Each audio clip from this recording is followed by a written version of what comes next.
This is episode 2 of this, and this is a very different format. As you guys can see, there's only 2 of us today instead of there being 6. I'm super excited to hear from Anita today. Anita, I wanted to bring on today for a couple of reasons, because one being the heightened political climate, is she is someone who's very knowledgeable in politics. She hosts, most of her streams are about politics. She's been having a lot of those conversations, and she also served as a national delegate. On top of that, though, and more pressing, I would say, is she is currently in the middle of a lawsuit with a nationally recognized beauty pageant. And so I definitely wanted to get into the kind of the depths of that. And Anita, do you have a preference about what you want to dive into first? Would you rather us start talking about the pageant or about the your work in politics? Well, it's totally up to you. We can go chronologically if that would be easier. Sure, that would make sense. So that would put the delegate stuff first, right? Or okay, is the pageant well, stuff first? so actually, before I even became a national delegate, I ran for public office at the age of 24.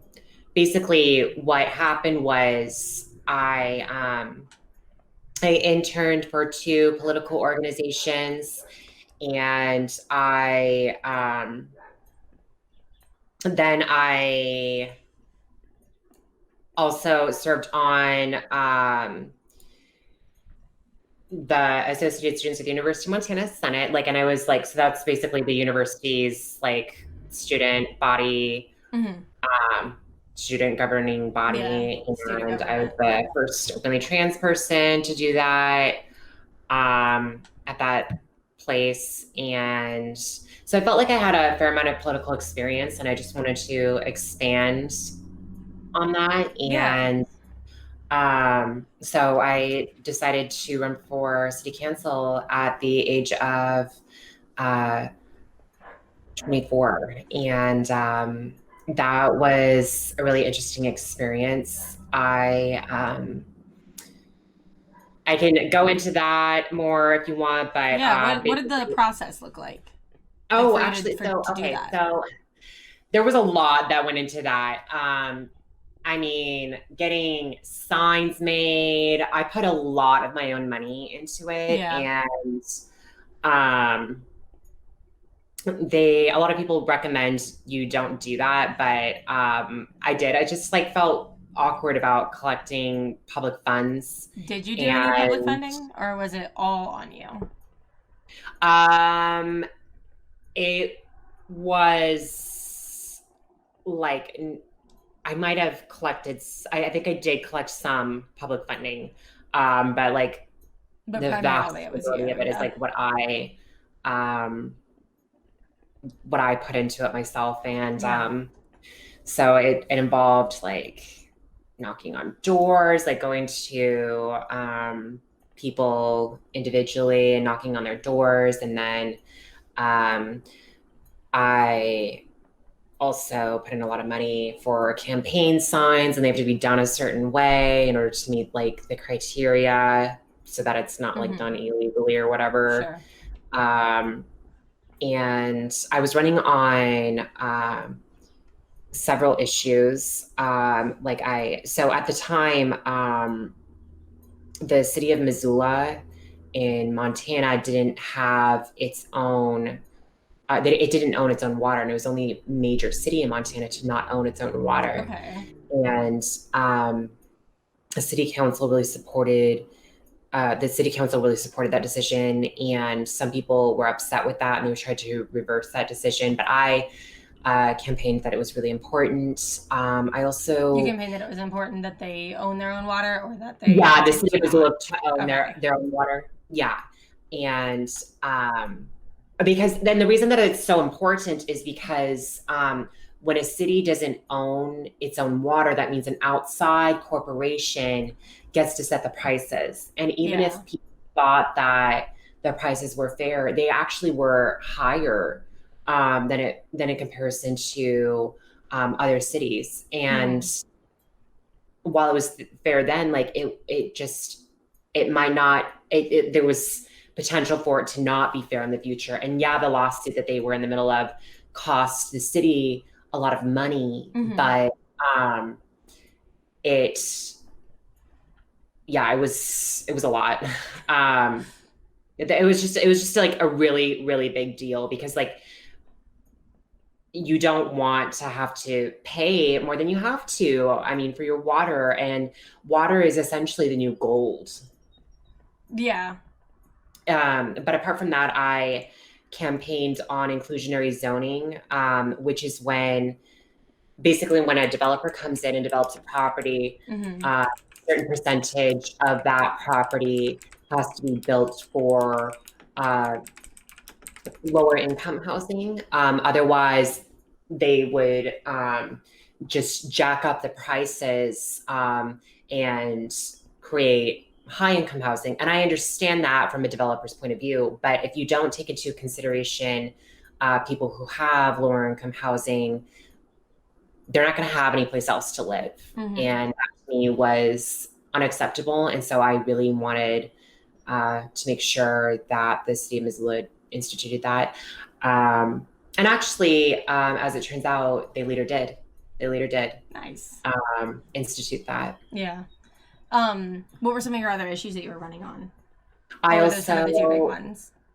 I also really supported. What else did I? So the inclusionary zoning was something that was really big. And then I also, what else did I campaign on? Wayfinding. There was a wayfinding program, which basically was supposed to help to put in signs across town saying things like 10-minute bike ride to Walmart, 15-minute bike ride to this place, and then things like that, like a 30-minute walk to such and such place, things like that. And that really encouraged people to be more environmentally friendly, things like that. So that was something that I was really passionate about as well. Yeah, I know you are really passionate about a lot of the like environmental issues. So was your political position was you were a city councilor? So I was never elected. Okay. I campaigned and I ran for public office at the age of 24, but I wasn't elected. Thank God. Like, I mean, I thought that I wanted that at the time, and I did want that. But in hindsight, maybe not. It was a blessing in disguise to not end up winning that election. And there were 4 people who were running in the ward that I ran in, and I came in 3rd. And honestly, it was such an honor. Like, it was, I was expecting to come in dead last. Yeah, and you actually did pretty okay.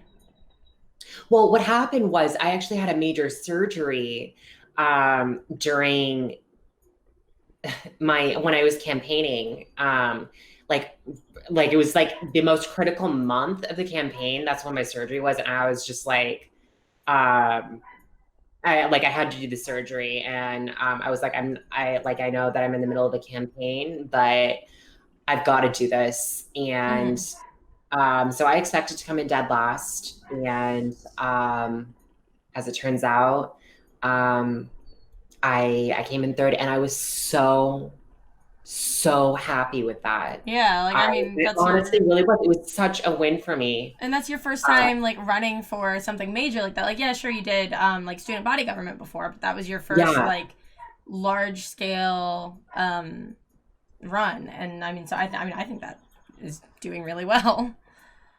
Yeah, that's definitely like notable.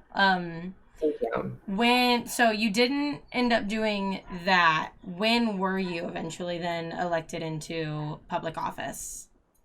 So the following year, I was elected as a national delegate. And people don't really, I don't know, I guess it depends on who you ask. It's not, I don't know if it's technically public office, but I was an elected official. I guess I don't totally know what the role of a national delegate is, or like what all that entails. Okay, so that's great. I'm glad that you asked that. So So as the primaries are happening, we've seen in the news that, Joe Biden and Bernie Sanders have so many delegates, right? Mm-hmm. So that's determined by how your state votes. Well, when your state votes, they then have to vote on the delegates that go to represent them Mm-hmm. at the Democratic National Convention. Okay. And so with that, there are national delegates from every party, um, not just the Republican Party, not just the Democratic Party, Like, are also the there Green also for Party, yeah? That's what I was gonna say. Are there Libertarians. also Green Party and all that? Yeah, yeah, yeah. Okay. And um, But you ran so for as Democrat.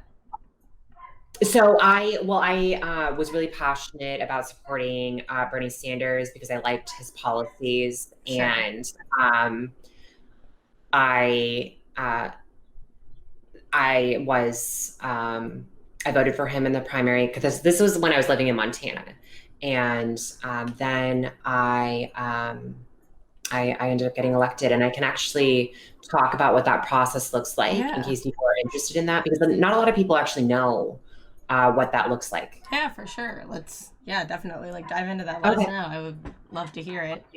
sure. Okay, so um, I okay, so what happens is it's really important to get involved in your central committees, is what I would highly recommend.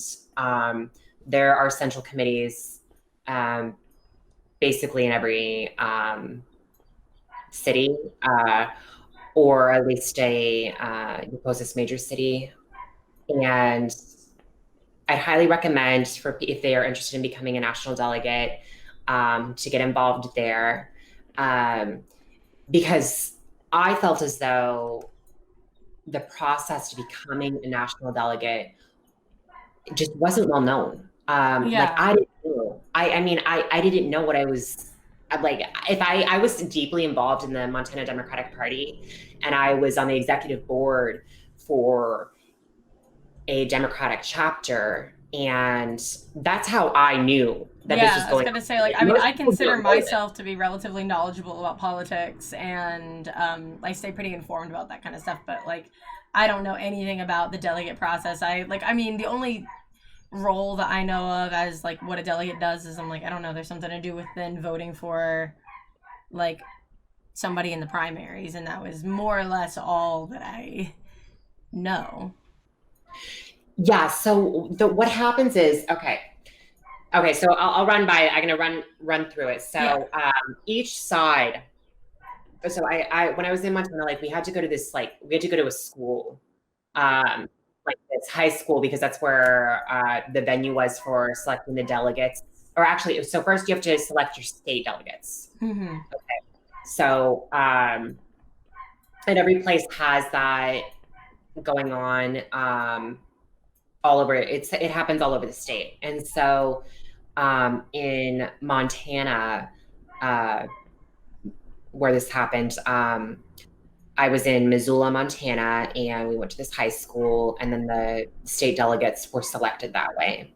And it was the way that they had it going on there was, we were in this high school auditorium, and then there were the Bernie people on one side, and then the Hillary people on the other side, vying for state delegate positions. Mm. So then those people that were selected as state delegates, and then they also had alternates as well. Well, they ended up going, they had to go to the capital, which was Helena, Montana. So basically, once you have all your state delegates, they go to your state's capital, and from there, there are many different types of delegates. Mm-hmm. Okay, so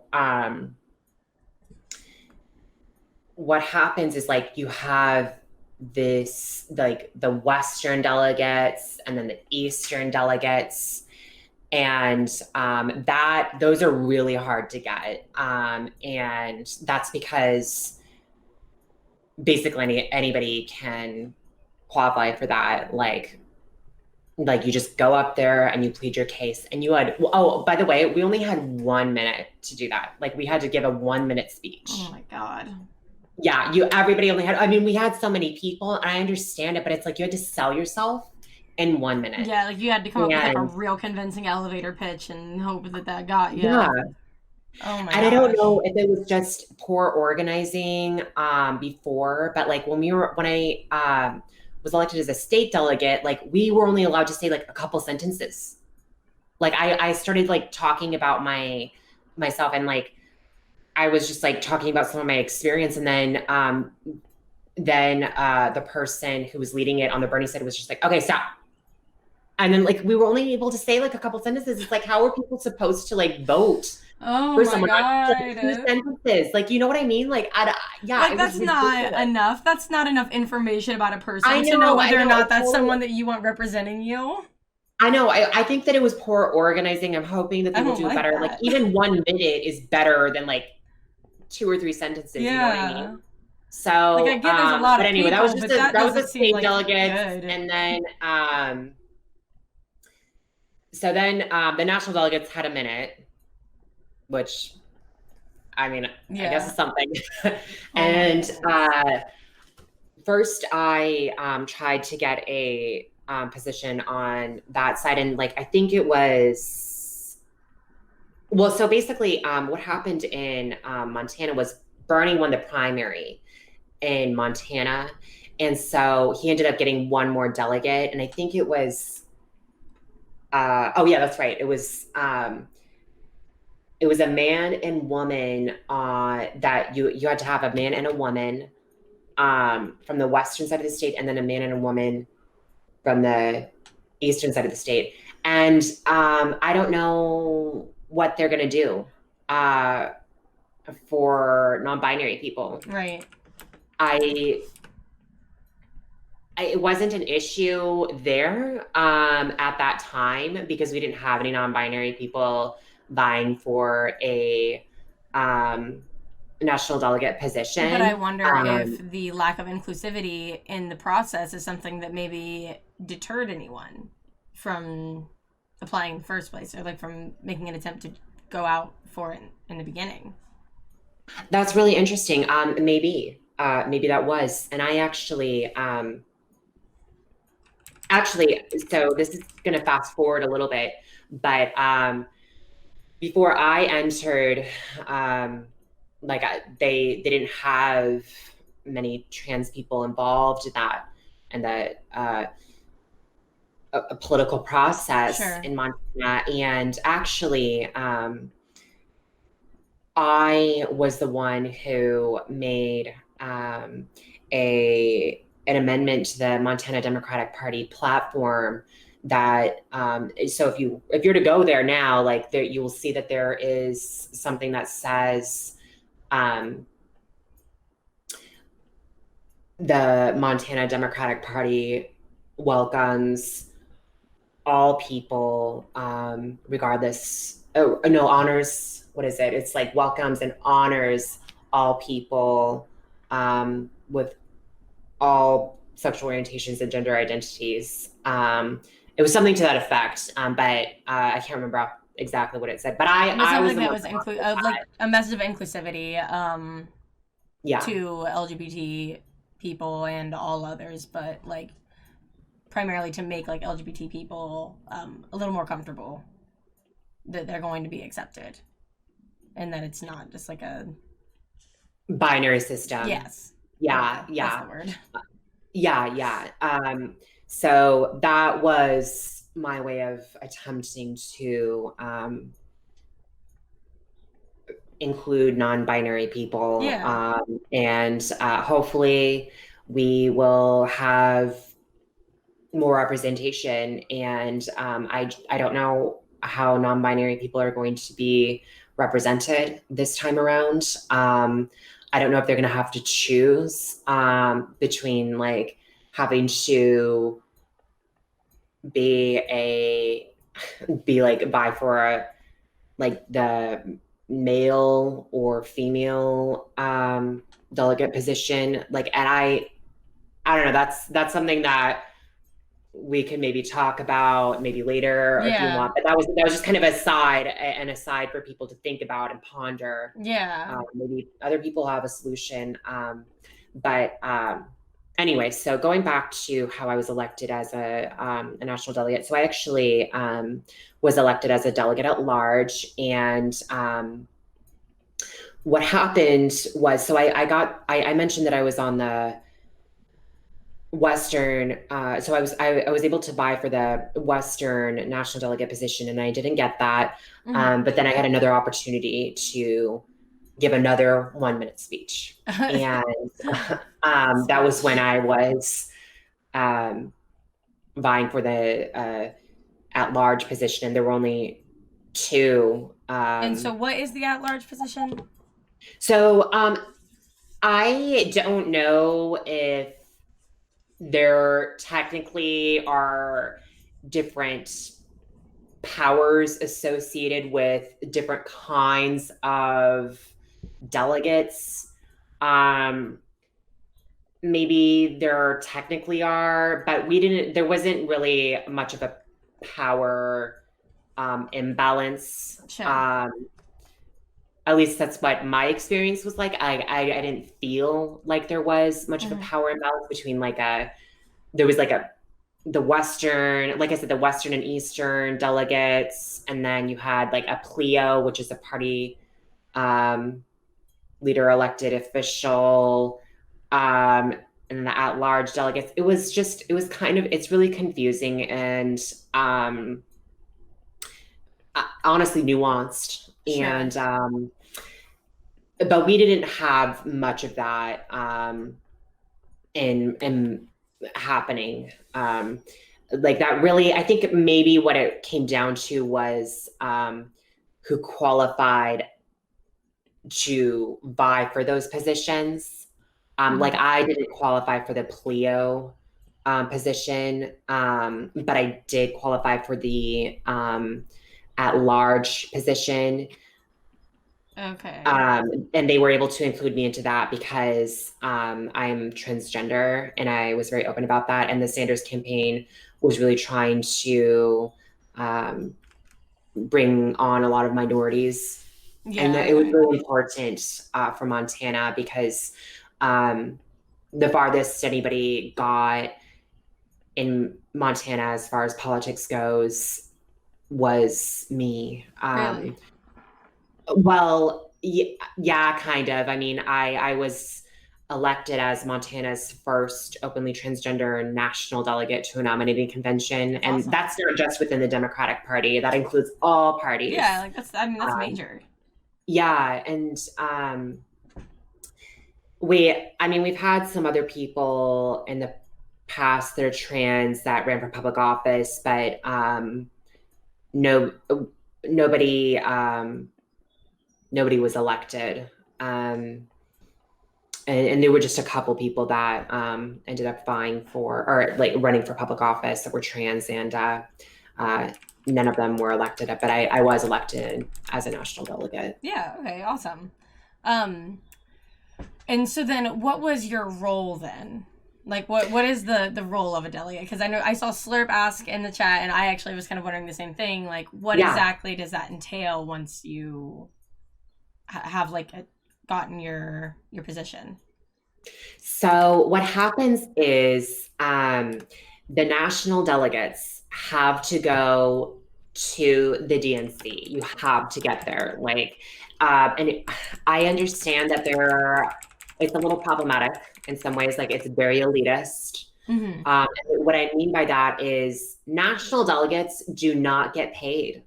I mean, people in public office, like anything from city council to a state representative, or even in Congress, they get paid for that, right? National delegates do not get paid. In fact, you have to either raise funds through GoFundMe to make it there. You have to ask the public to fund your trip, or you have to pay for it out of pocket. I did have some people I did get some funding to help pay for my way there, but it was mostly out of pocket for me. Like, and I was very blessed because my mom actually had to help me with that because it was expensive.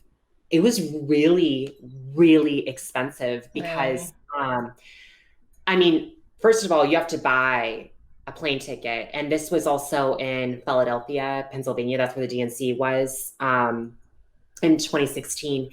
And I thought that I was going to get a 5-star hotel with the hotel pricing. Yeah. And what happened was it was like a 3-star hotel at best. Just for like super expensive. But a 5-star price. Right. Yeah. I know you're not being snooty about like, well, I expect this is like the price at that point. Well, but the thing is, what happened was they jacked up the prices. Really? Okay. Everywhere. Yeah. And was it for this specific event? Is this why prices Well, because they knew they up? were going to get a lot of business, so they could. Yeah. That's common. Yeah, I mean, that's normal. It's like you go to a convention or you go to a concert or whatever, and like the hotel prices and everything prices in the area are immediately like spiked like crazy for the night, the weekend. It is bullshit. Oh, sorry, maybe I shouldn't cuss. No, you can't. I don't give a fuck. Do your thing. Okay, yeah. Some people don't like that, but anyway. No, girl, I don't care. Okay, so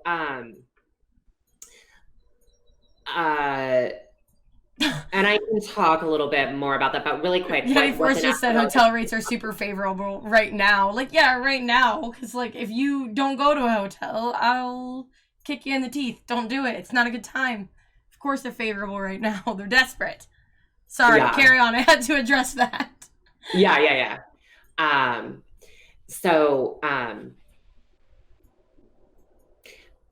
What national delegates do is they are pledged delegates. Mm-hmm. And like I was a pledged delegate. Okay, and so that means what? There is also a difference between a pledged delegate and a super delegate. Okay, so super delegates actually, I'm personally going to mention that I am very against super delegates. I think they should be completely abolished forever. And I'll get into why. So, pledged delegates are allocated based upon how the population of a state votes. Okay. So actually Bernie Sanders, for example, in Montana won by thousands of votes. Mm-hmm. So he won the primary against Hillary Clinton in Montana by thousands of votes. Mm-hmm. And so that's how they allocated their delegates. I think that like Hillary ended up getting 10 pledged delegates from Montana, and then Bernie ended up getting 11. And then you had one alternate delegate on each side.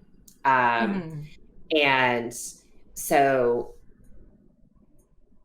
pledged delegates, I mean, you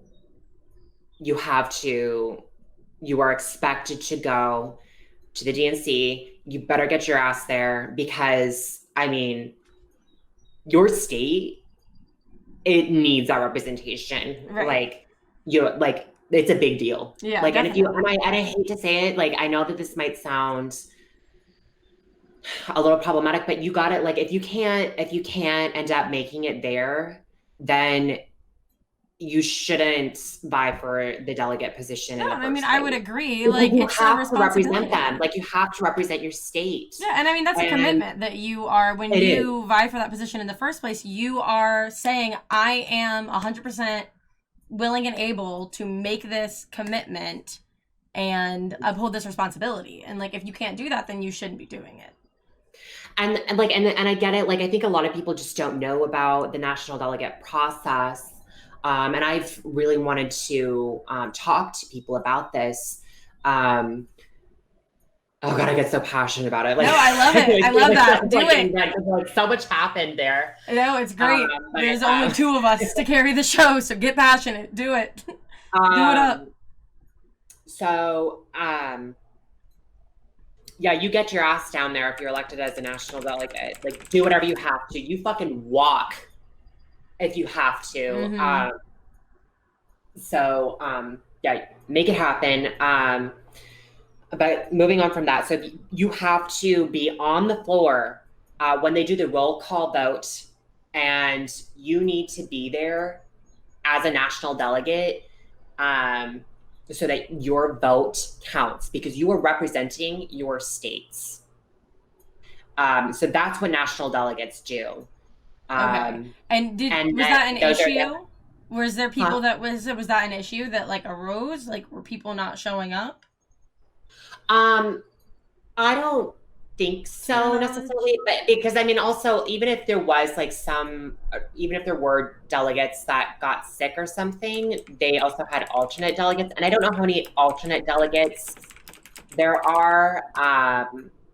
Like for Montana, we only had one on the Bernie side and one on the Hillary side. I don't know, like if you were from California, if they had like 5 alternate delegates or only Sure. one. Like I don't know how that works, to be Right. honest.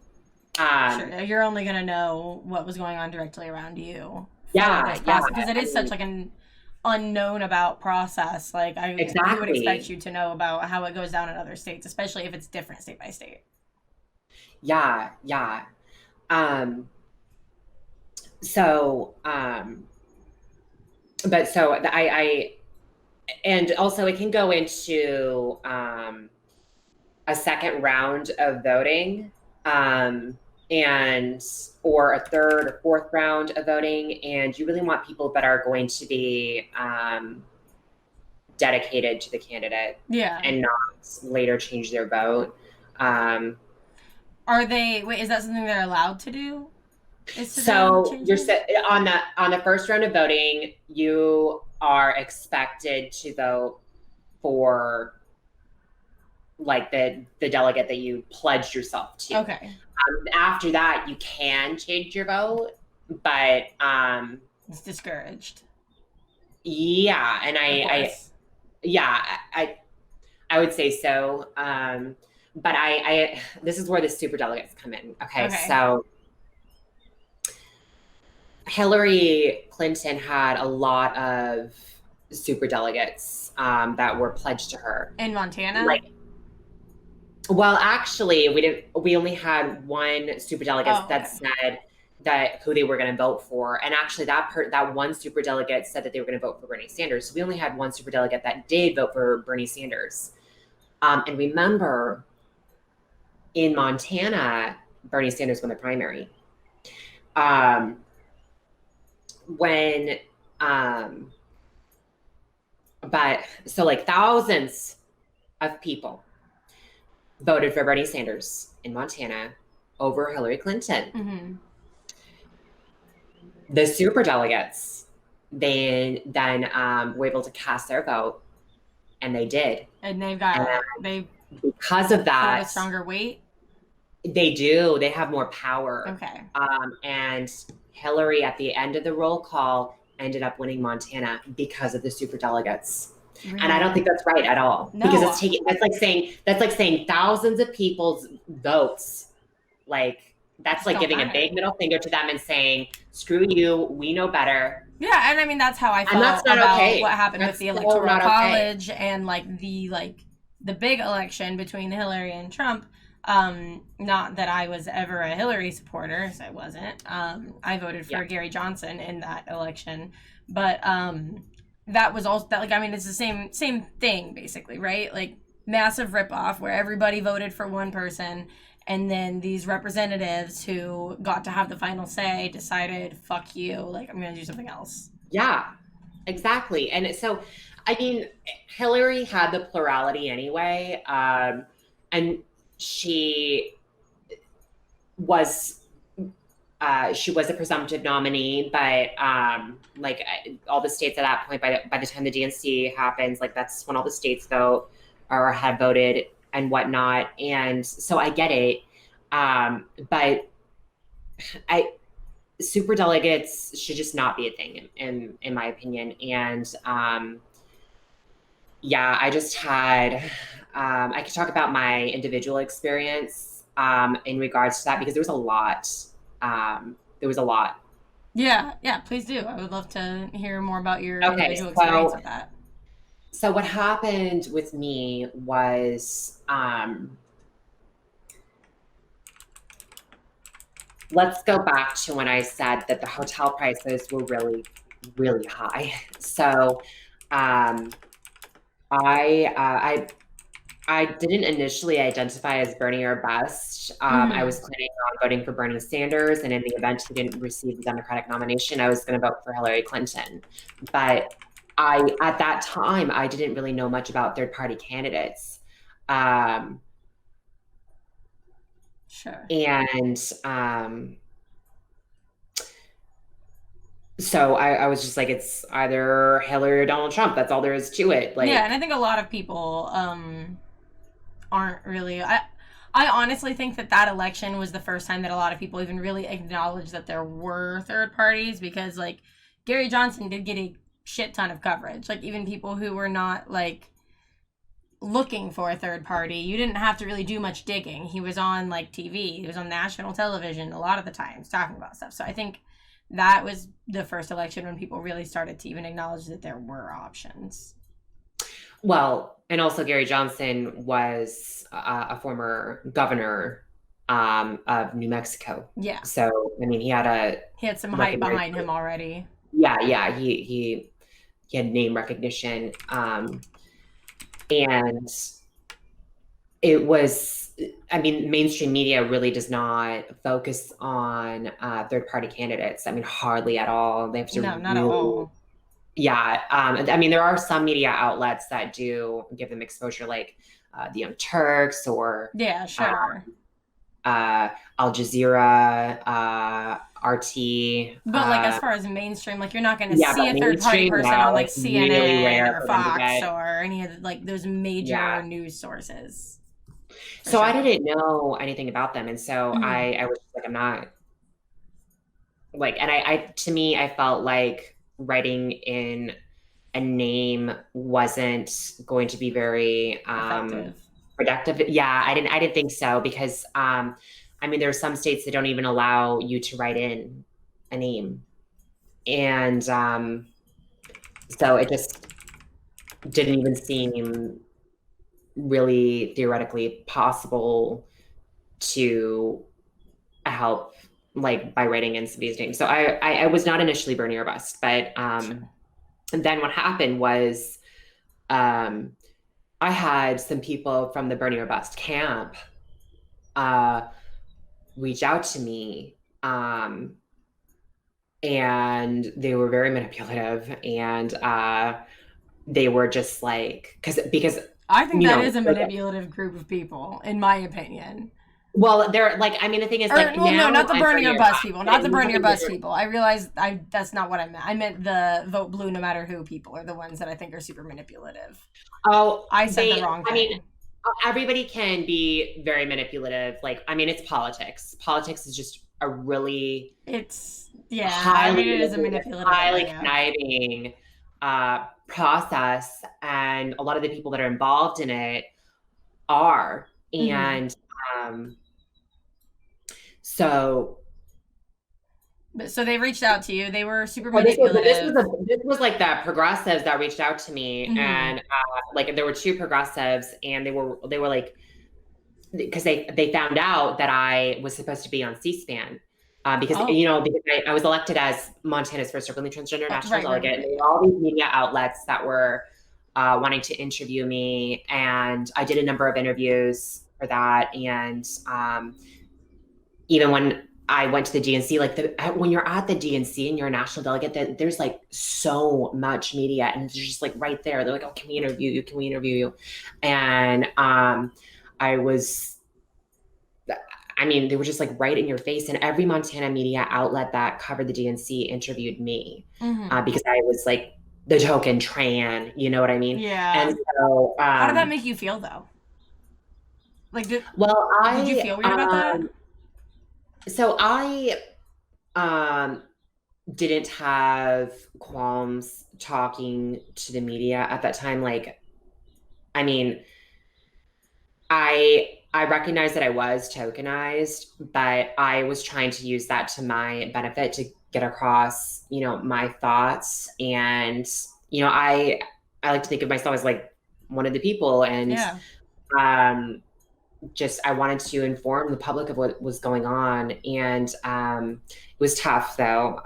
So anyway, And so I that need to shows go back strength, though. to Like it. you acknowledged that there was something that was a little problematic going on, but you said, you know what, like fuck it, I'm gonna use this to my advantage. I'm gonna Yeah. do the thing that needs to be done here. I mean, I think there's a lot of people that would just be kind of pissy about it and be like, well, like don't, like I don't know, like that would feel tokenized, fetishized, whatever, and be like, well, don't use me to further yourself or whatever. And which there is like a side of that, but you turned around to like spread your own like very powerful message, and I think that's awesome. Yeah. Thank you. Yeah. So I what happened to me was word got out that I was going to be on C-SPAN. Mm-hmm. C-SPAN reached out to me, and then two people from the Bernier Bust camp sat me down. We got coffee, and they sat me down, and they said, if you endorse Hillary Clinton on C-SPAN, they're going to flood the phone lines, and they are going to embarrass you on national television in front of millions of people. And they're going to actively campaign against you if you ever run for public office again. And they also later they drafted a contract, and they tried to get me to sign it. And it was tempting to sign it because they said, well, if you sign this, we have a room that you can stay at for free, but you have to sign the contract. And it was tempting because those hotel prices were so they were so This is just so expensive. sketchy. I know. And This is such like a weird back alley under the bridge. Like, hey, psst, hey, kid, you want a free hotel? Like, I know it. Look, this is politics. This is politics. You know what I'm that's so saying? Like, sketchy. I know. Like, if people like say that, like you're making this shit up, like Oh that, my like it's truly god. what politics is, and it's just like they are so fucking manipulative, and I got really scared, and so they were just like, so they're like, you better say that you're burning your bust on your social media, and then I was just like, fine, okay, and so I was like, so I did. I was like, okay, burning your bust, and then that upset the Hillary people, and I was just trying to be like, I was trying to be cool with everybody, like Yeah. I didn't want to have this division like that. Right. And You don't want to make waves before like it was that. really easy. Like before it was just like Republicans versus Democrats. But then when 2016 happened, that wasn't the case. It was like there's third party candidates to consider, um, and then there was like this big push for Dem exit, and it was just crazy. And then later, what happened was the DNC happened, and like I was talking to some other national delegates, and then I just was so scared, and I was I'd be I was scared. very invested in the Democratic Party, and I thought that the only way to do things was just be like, I guess I'll just vote for Hillary. Like, what else is there? Like, what else is there? Like, it's either Hillary or Trump. Like, what am I supposed to do? Right. So, there was this Montana media outlet that interviewed me after the roll call took place, and something that happened at the DNC was Sarah Silverman was one of the speakers there, and I remember she really pissed me off because As she was she just does.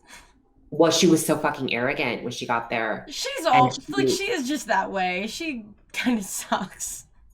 Oh, well, see, I don't know much about her. I just knew who she was. Oh, yeah. She's everything And I've ever seen her do. She's arrogant, she's pompous, she's loud, yeah. I can't stand people that are just like loud for no fucking reason.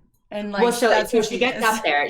She gets a spot on the national stage, and she gets up there, and she's just like, she turns to California because California was really loud about being Bernie or bust, and even though Hillary ended up winning, like there were a lot of Bernie or bust people there, and they were just like boo, and she's just like, to all you Bernie or bust people, and you can look this up. You can look this up yourself. She said, to all you Bernie or bust people. It's a pretty good Sarah Silverman. Ridiculous. It's a pretty decent Sarah Silverman impression. Yeah, no, but she says that, and so like that's pretty. I know, well, that's pretty solid. So like that, and then she like later, and I swear to God, you can look at it yourself, you guys. I'm not making this. This up. is so funny to me because this. Okay, so now I'm getting flashbacks to the last debate when like, stuff would get said. Bernie would say something. He's like, "Go to the YouTube, look it up, look it up for yourself. Go to the YouTube right now." Like, yeah. Go to the YouTube, people. Look it up. Sarah Silverman making an ass of herself yet again. Like I have like these crazy stories, but I was just like, I'm not making this shit up. Like, you just can't make this shit up. No. And then, like, later, after she did that, she was just like, she said her piece. She like later was doing this. She was just like to the camera. She's just like, yeah, as she does. God, I hate her. Like, she was just being like such a bitch about it. Oh my God, I can't stand that woman. You got to like. Oh my I'm gonna look it up now. Yeah, we gotta look it up later. But oh my God, it's gonna happen.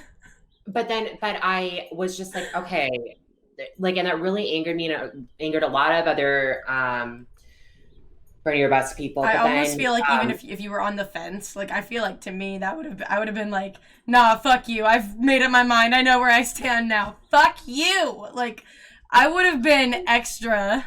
If I was like on the fence, I'd be like, okay, whatever. I'm sold just to spite you. I like when that happened, like the media was all over it, and I was just like so angry. I was just like, that bitch, and I was just like, as were so many other people. And so like, oh my God, like Politico, some dude like from Politico, like he didn't have like, Politico is big. It's a big media outlet. And like this guy, like there were a lot of like, I don't know, like a lot of people had stations set up, like all these different, like the big, media outlets had all these stations set up, and there was this dude from Politico, and he didn't have anything. He was just this one reporter, and he was just like standing against the wall. And I walk out, and he comes right up to me. He's like, "Hi, I'm from Politico. What are your thoughts?" And I was just like, "The Montana delegation is Bernie or bust."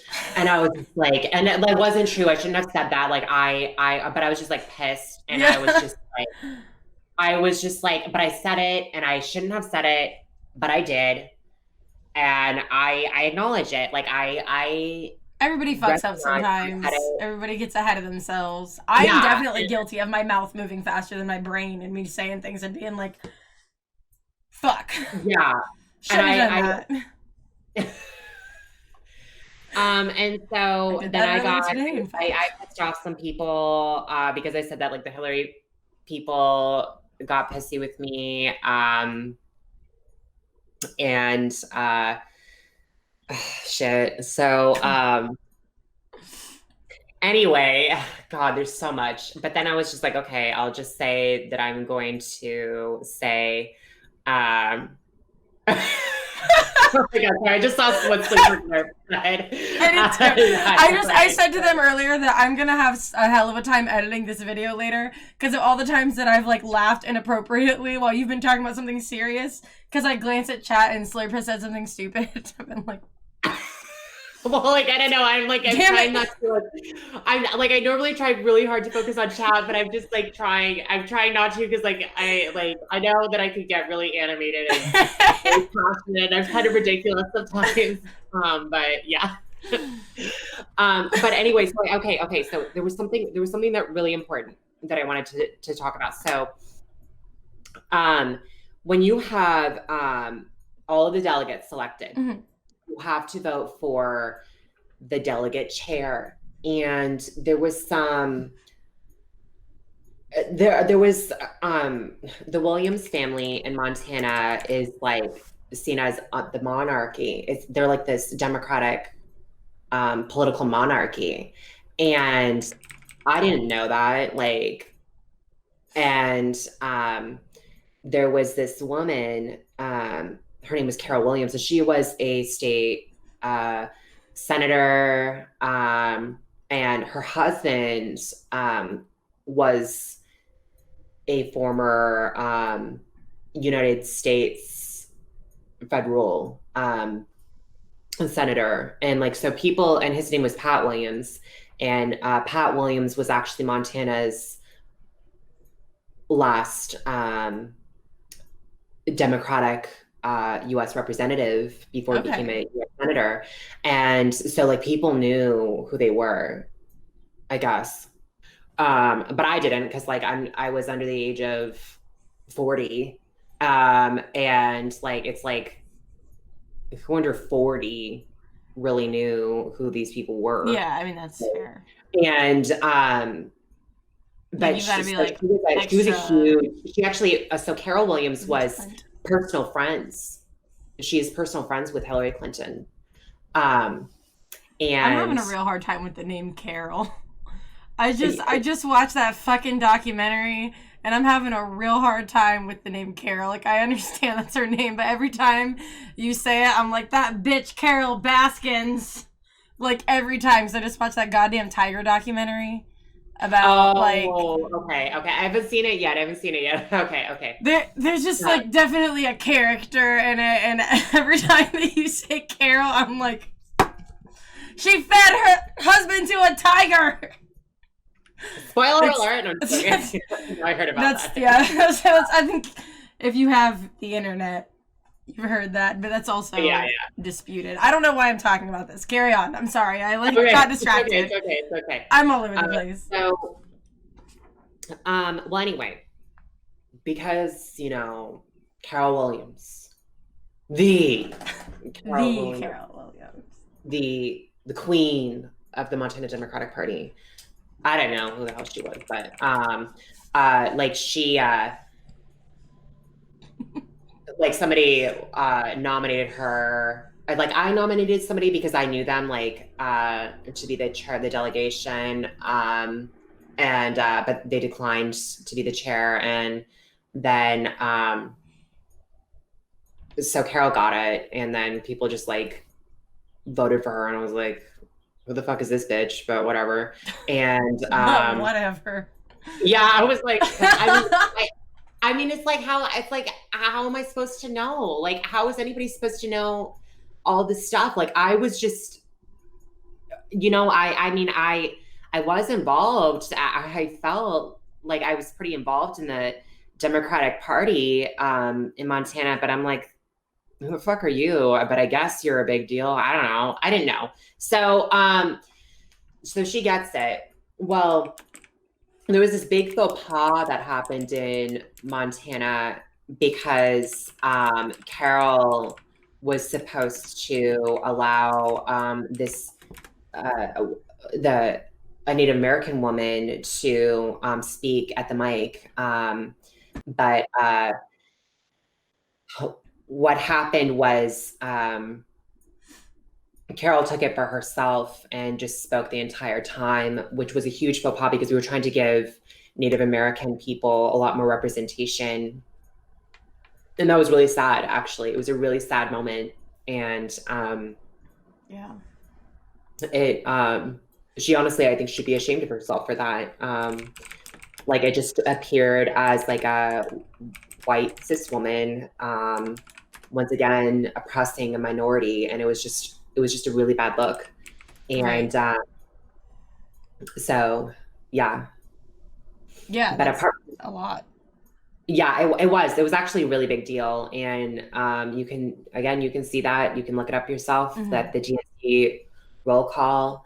So that happened. But apart from that, let's should we maybe we should move on from, I don't know. Well, actually, there's more I Um, could say about the DNC, or we can talk about yeah, whatever. I'm gonna scroll up a little bit in the chat. I'm gonna actually probably try to read backwards a little bit and see if you guys have said anything or have any questions. Anita, thank you for recognizing the microaggressions against Native Americans. I find that the bigger issue isn't always the lack of effort to support Native Americans, but the over support of Native Americans. Interesting. I taught in rural Alaska for many years, and one of the biggest complaints is they were sick and tired of these, something that I'm gonna butcher if I try to pronounce, non-native people telling them what sort of rights they should fight for, acting like they can't care for themselves. Do you care to dive any further into like that whole ordeal or interaction? Yeah. Ordeal.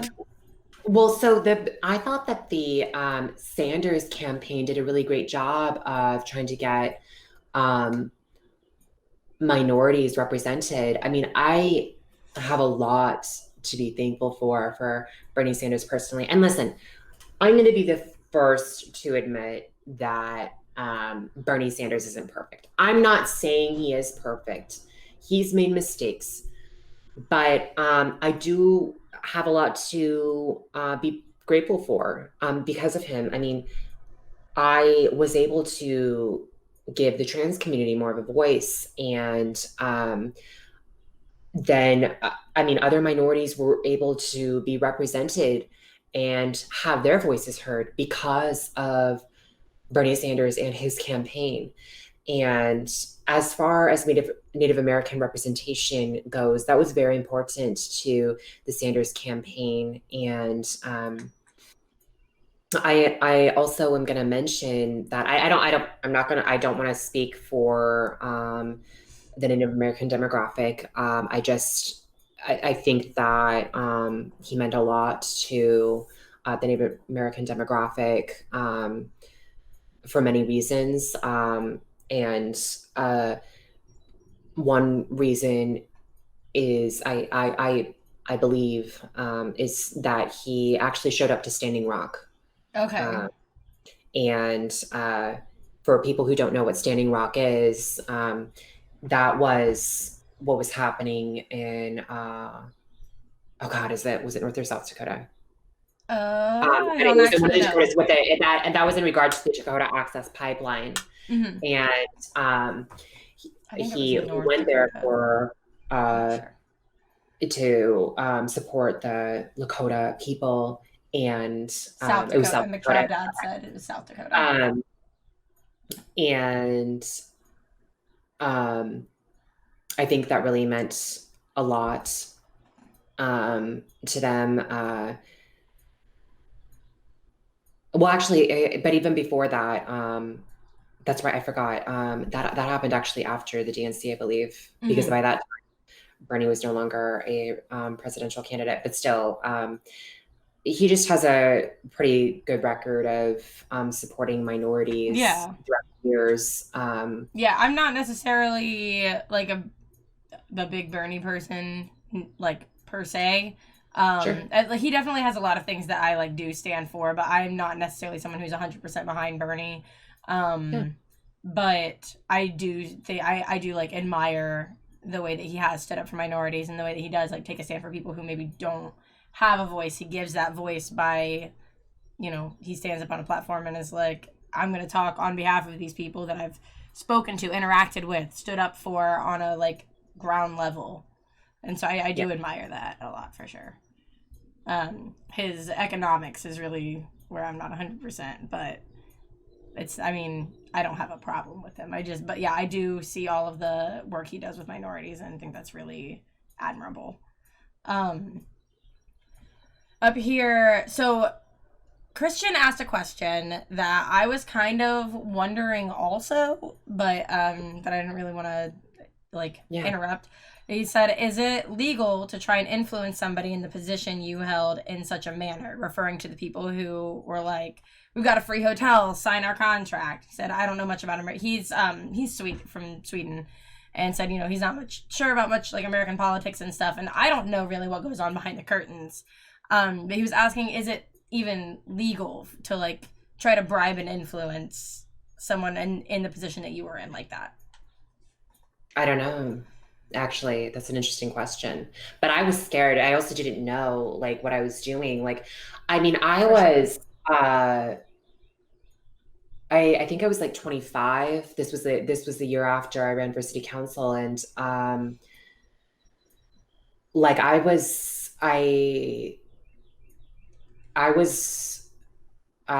pretty young in regards You to the say you other were national. I 24. mean, there were others that were younger than me. I most certainly was one of the youngest trans delegates there. I might have been the youngest trans delegate at that time there. And you said you Um, were how old when this was all I was happening? 25. 25. And I mean, yes, I was an adult, absolutely. I still, like, at that time, I felt like it was really important to me to listen to my elders, because I just kind of was like, they know more, they have a lot more wisdom, they have a lot more experience. And that's kind of where I was at. And I just was used to like kind of just following the elders. That's kind of just how I was Yeah, raised. sure.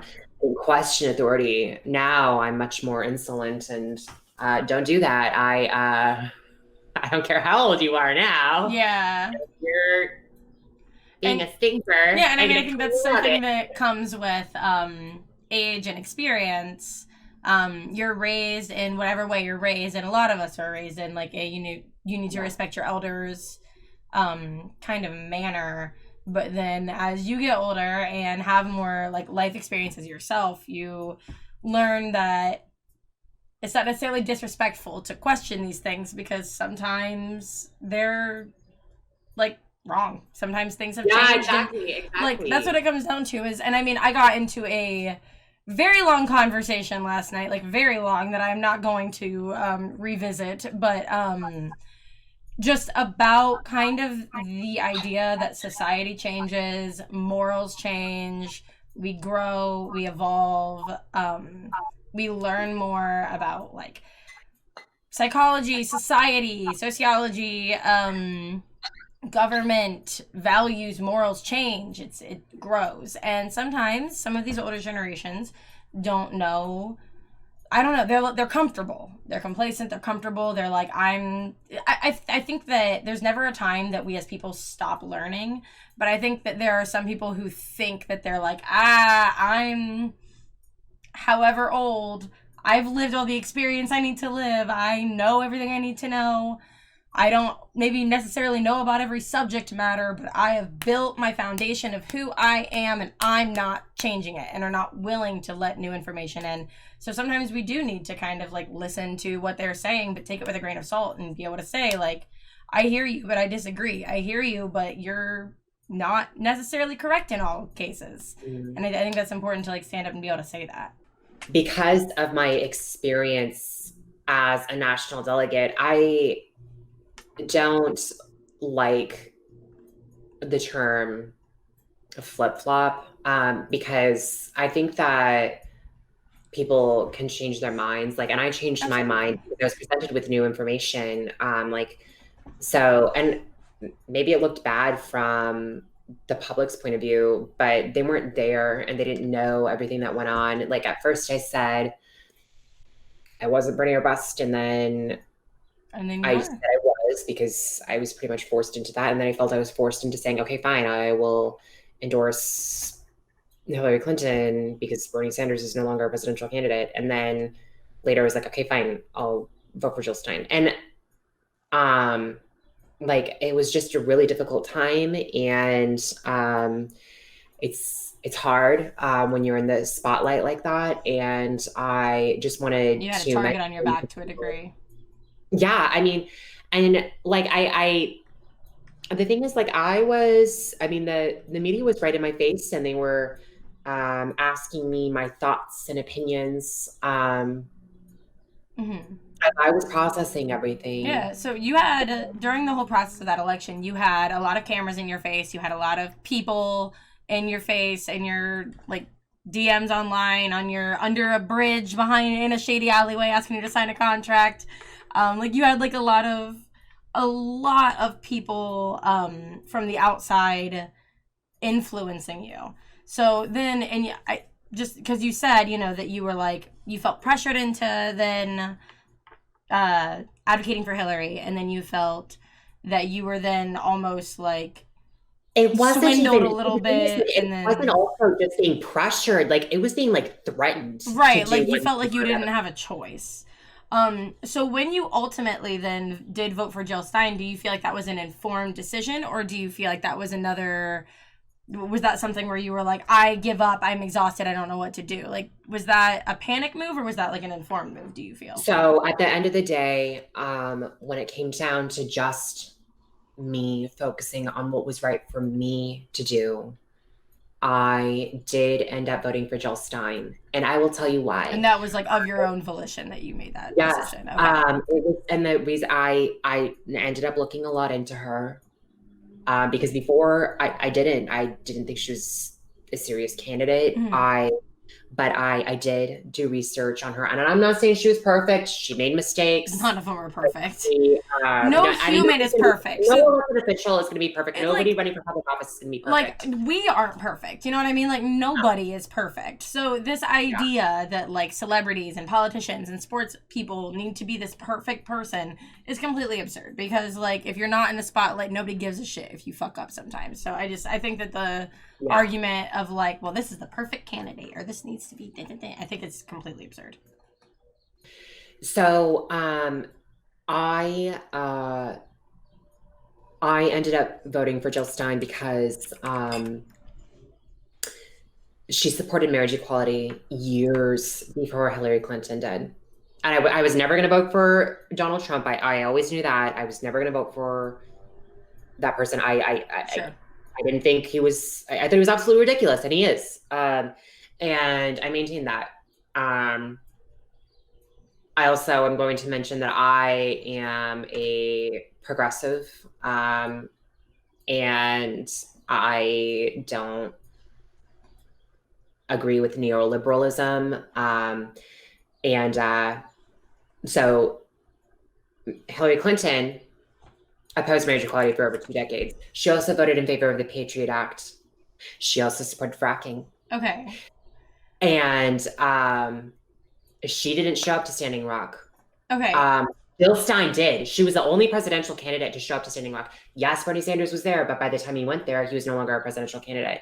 And I just thought that that was really important. And so No, and it is. I do have one question about all of that though, yeah. because you said something a minute ago that I like very much agreed with. That our opinions, and that includes politicians.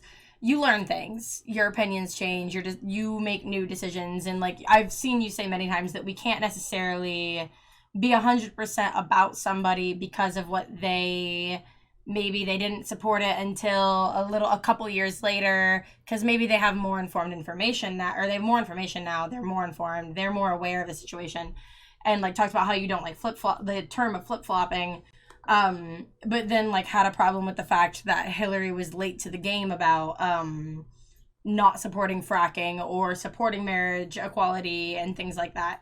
So what is the stance necessarily there? Like what do you feel is kind of the difference there? If you say you don't like the term flip-flopping, but one of the reasons that you don't like Hillary was because she was flip-flopping. And now I say one of, because there's a lot of reasons not to like Hillary, but like what is kind of your feelings about that? Well, it wasn't the flip-flopping. It was like, it wasn't about the flip-flopping. It was about that, to me, it was just too little too late. Like, marriage equality was so important to me Of because course. I openly identify as transgender, and without the advancement of gay rights, like trans rights wouldn't have advanced. I mean, Absolutely. and so that's why it was so important to me. And I just, to me, it was just too little too late. And I felt like she only did that to advance her political career. When did she necessarily take that stance? Like, so, was it 2000? Was that in 2008? I mean, maybe somebody in chat, I thought it was 2008 when she actually supported marriage equality. When was the official Supreme Court decision made? It was well after 2008, because I remember that I was no longer in high school. I want to say it was, like, was it? No, it wasn't. It was like 14?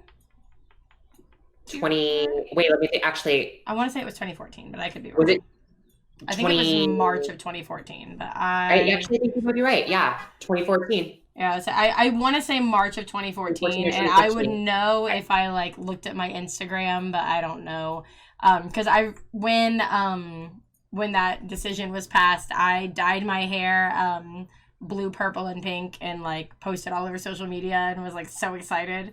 Nice. I like made a big deal about it, so I have something on my Instagram somewhere about it. I just don't know.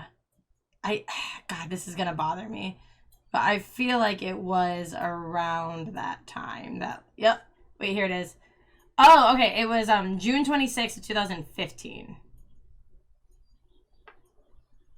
June 26th, 15 is the because I've got this picture of me like in my pride hair that just says hashtag love wins, but with the date on it. Oh, I love it. But okay, and so you say you think that she started supporting it in 2008, and she had been against it entirely before that? For over 2 decades, actually. Yeah. She opposed marriage equality for over 2 decades. Which is a little surprising to me, as, like, they've always been, the Clintons have always been, like, Democratic. I guess I shouldn't say always, but, like, Bill Clinton was a Democratic president, and, like, so they're known as being Democrats, which is also associated with like progressiveness and things like pushing forward things like marriage equality and all of that. So I'm a little surprised that she held out for so long. Wow. There's a lot to go into. I mean, if we want to talk about that, we can. I mean, actually, the Democratic Party for a very long time. We definitely can. I don't know what kind of time restraints you have. What time restraints? I don't have time restraints. I'll say I have no time restraints. Like, I mean. Okay, well, let's take a look at that. Because I'm so excited to talk to you about things. I just want to pick your brain. I think that you are such an interesting person. I said that I didn't want to go past 4 hours, but to be honest, I actually don't give a shit. So let's hear it. Let's talk. Well, the Democratic Party isn't all that progressive, actually. Let's take a look. 1996.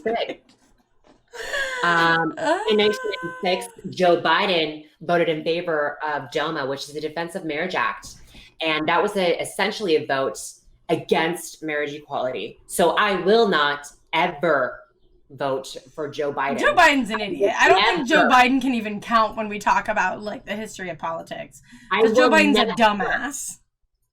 Never vote for Donald Trump. I will never vote for either of those two. Yes, and let's please acknowledge the fact that a vote for someone other than Biden is not a vote for Trump. That is the thing that I am so sick and tired of hearing, is this like, if you vote for third party, then you're voting for the other party. And it's like, no, I'm not. I'm voting for third party. Because you keep saying the words. Hunty. I don't believe that. And well, because you keep saying the words voting with your conscience. And I think that is like the best way to describe it. Because it's like, I cannot consciously vote for either of these people because, like, for reasons X, Y, and Z, but it's like because of my morals don't align with either of these. Like, I'm not going to vote for Biden. If it's Biden, I'm absolutely, which I mean, at this point, it's probably going to be Biden. But I'm certainly not going to be voting for Biden. And I am over my dead body going to be voting for Trump. Like, no fucking way. So, like, yeah, I will be voting third party in this upcoming election if that is the case. I know I said I don't necessarily agree with all of Bernie's things, but a lot of that is more like economic and financial stuff. But I think that Trump has done so much bad that, like, I almost feel like we need something like really severe to pull us out of the mess that Trump has made and closer to something that I'm comfortable with. So if it was Bernie, I would vote Bernie. If it was Biden, I will be voting third party. Like, there's no way in hell. And I think that the idea that voting for third party is a wasted vote is ridiculous. Yeah, I agree. I think the reason why so many people are so uninformed and uneducated about it is because of mainstream media refusing to... Okay, so my dad, always votes Republican. He's Republican through and through, whatever. Not socially, and really not even economically. He's, like, more economic right than he is left. But realistically, his stance is he wants more states' rights, less, like, rights to the national government. He wants, like... people to just be able to live their fucking lives. He wants, like, less restrictions, all this shit. And I'm like, Dad, you're a libertarian. I know. So am I. I was vouching that. I was like, libertarian. Me and my dad have fought about politics for my entire life. And then, like, when I finally had, like, a level sit-down conversation with him, because it's always been a fight about candidates, not about the actual politics. And when we actually talked politics and talked policies, and... he like broke down what it is that he believes in, and I was like, Dad, you're a libertarian, so am I. We've been fighting my entire life for no reason. We believe in the same shit, and you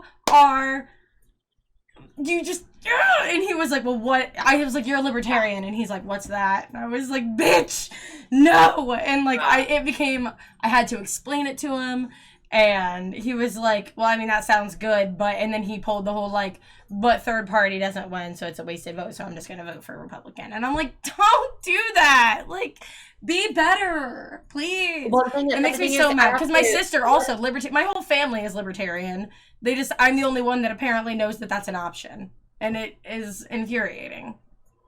Well, here's the thing, though. I mean, the two-party system that we have in place, I mean, those weren't always the two parties. Right. The Republican Party used to actually be a third party. And now, obviously, it is a major party. But that wasn't always the case. So, like, it can change. Yeah, no, absolutely. Things can change over time. I believe that a third party vote is an investment. That's what I said. I was like, I'm voting for Gary Johnson, not because I think necessarily that he's going to win, but because I think that if I can be a part of what gets him to the percentage that is needed to get more funding, to see more of the party in the future, then that means that I did my part to see a better future. I did my part to see a change in the system that I think is so broken. And, like, so that was kind of where my brain was when I made that move. And some people are like, it's a wasted vote. It's like, no, it's not a wasted vote. I don't want either of these cuckle fucks to be president. So I'm going to vote for the person. I felt like I was voting for the future at that point, you know? Yeah, exactly. I feel that way too. Like that was kind of my stance on it. But I get heated when people, like, talk shit about voting third party. I get heated. Oh. Well, the thing, to me, it's just like it's like they see things.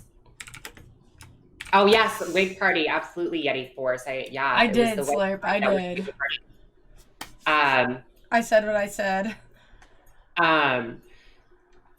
It's this mentality that it has to be this way. Like, if you don't vote my way, then you're wrong. Like, it's not. Yes.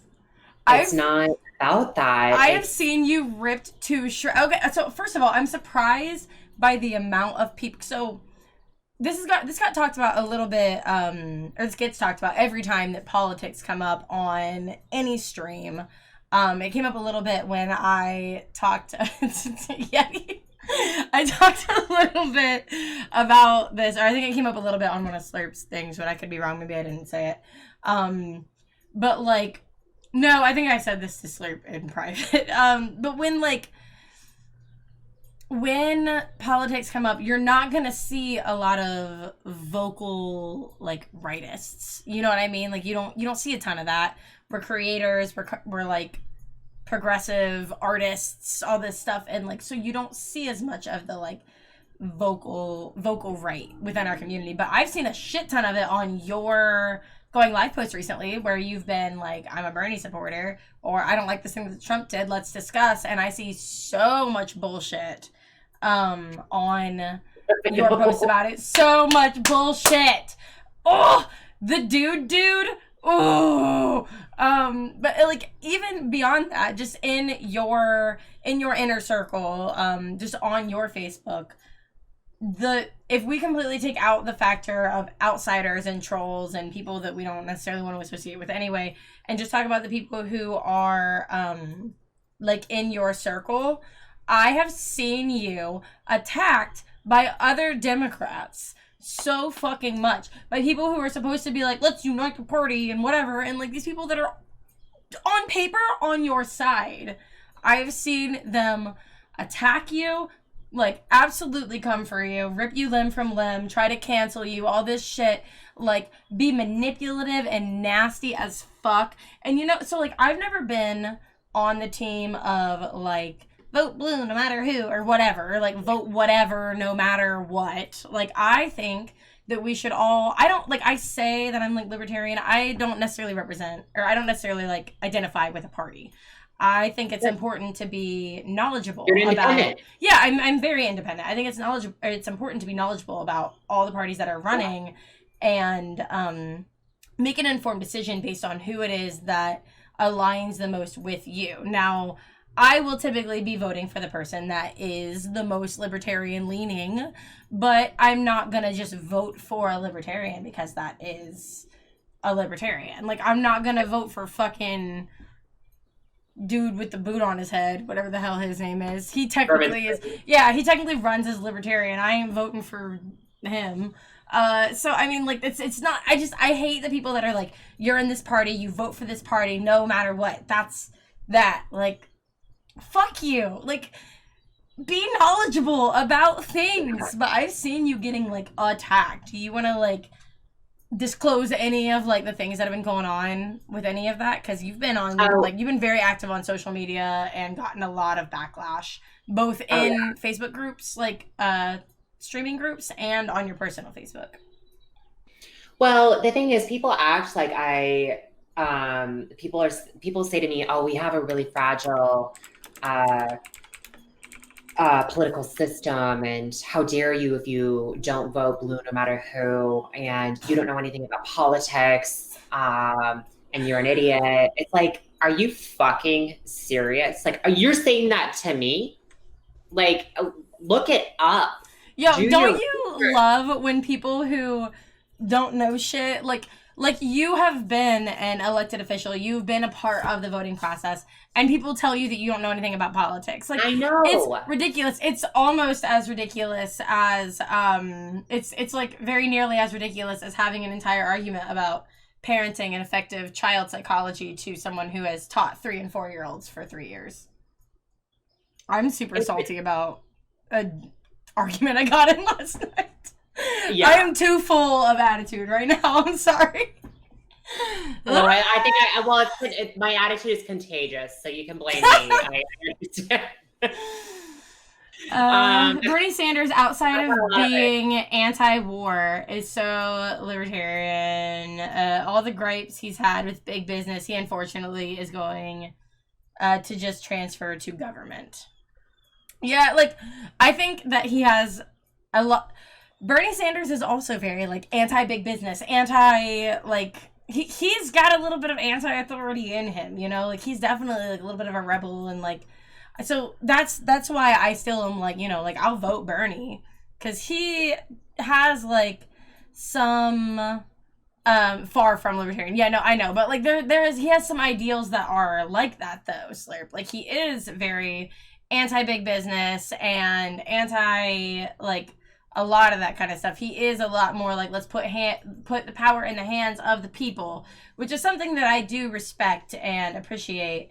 But there is, I don't know, like, yes, the way that he goes about handling why he doesn't like things is putting it back in the hands of government, but he is making waves and using his voice to, like, recognize the problems with big business and the power that has been removed from us as the individuals. And so while I may not necessarily agree with his methodology, there's a lot of his ideals that I agree with. And then, like, again, I'm not necessarily pro all of his economics, but I'm definitely pro a lot of his social stances. And I respect him as a human being, and, like, a lot of the work that he's done. And I do think that he is a much better choice than, like, he's definitely a better choice than Trump. He's definitely a better choice than Biden. The libertarian candidates, I'm yet to really love any of them. There's one that Slurp kind of threw my way that I think is kind of eccentric, that I'm not crazy about just because he's, like, a little too left field for me. And then there was one that I found that I really liked, but then that Slurp told me he might be, like, a terrible person. And, like, I'm yet to do the research on that I need to do. But I don't feel like I have a good candidate that I 100% believe in right now. If it's, like, of what we have right now, I would say I'm more pro Bernie than anything else. But I don't feel like we have a candidate that I can truthfully feel like I'm like, yeah, I feel good about this person. Yeah, I liked Yang. I did too, actually. I did. There were some things that I liked about Yang. And I mean, you're gonna say, like, people like thought that Andrew Yang's universal basic income idea was pretty crazy, huh? But now we're actually instituting that. We are. It's so funny. But the difference there is, for sure, the fact that, like, Yang was saying, you know, permanently this is the situation, whereas right now what we're instituting is something that we're doing just in this time of crisis. It's not necessarily permanent. Right, yeah, no, it's a socialist move for sure, but it's not, so I saw, there was an argument, this has pissed me off to no end. It's been infuriating. I see all over social media, I see, the left posting things like, if you have been anti-socialism this whole time, then you don't get a check. And then I've seen the right, like, well, if you said he's not your president, then you don't get a check. And I just think everybody needs to shut the fuck up. I saw a fuck y'all.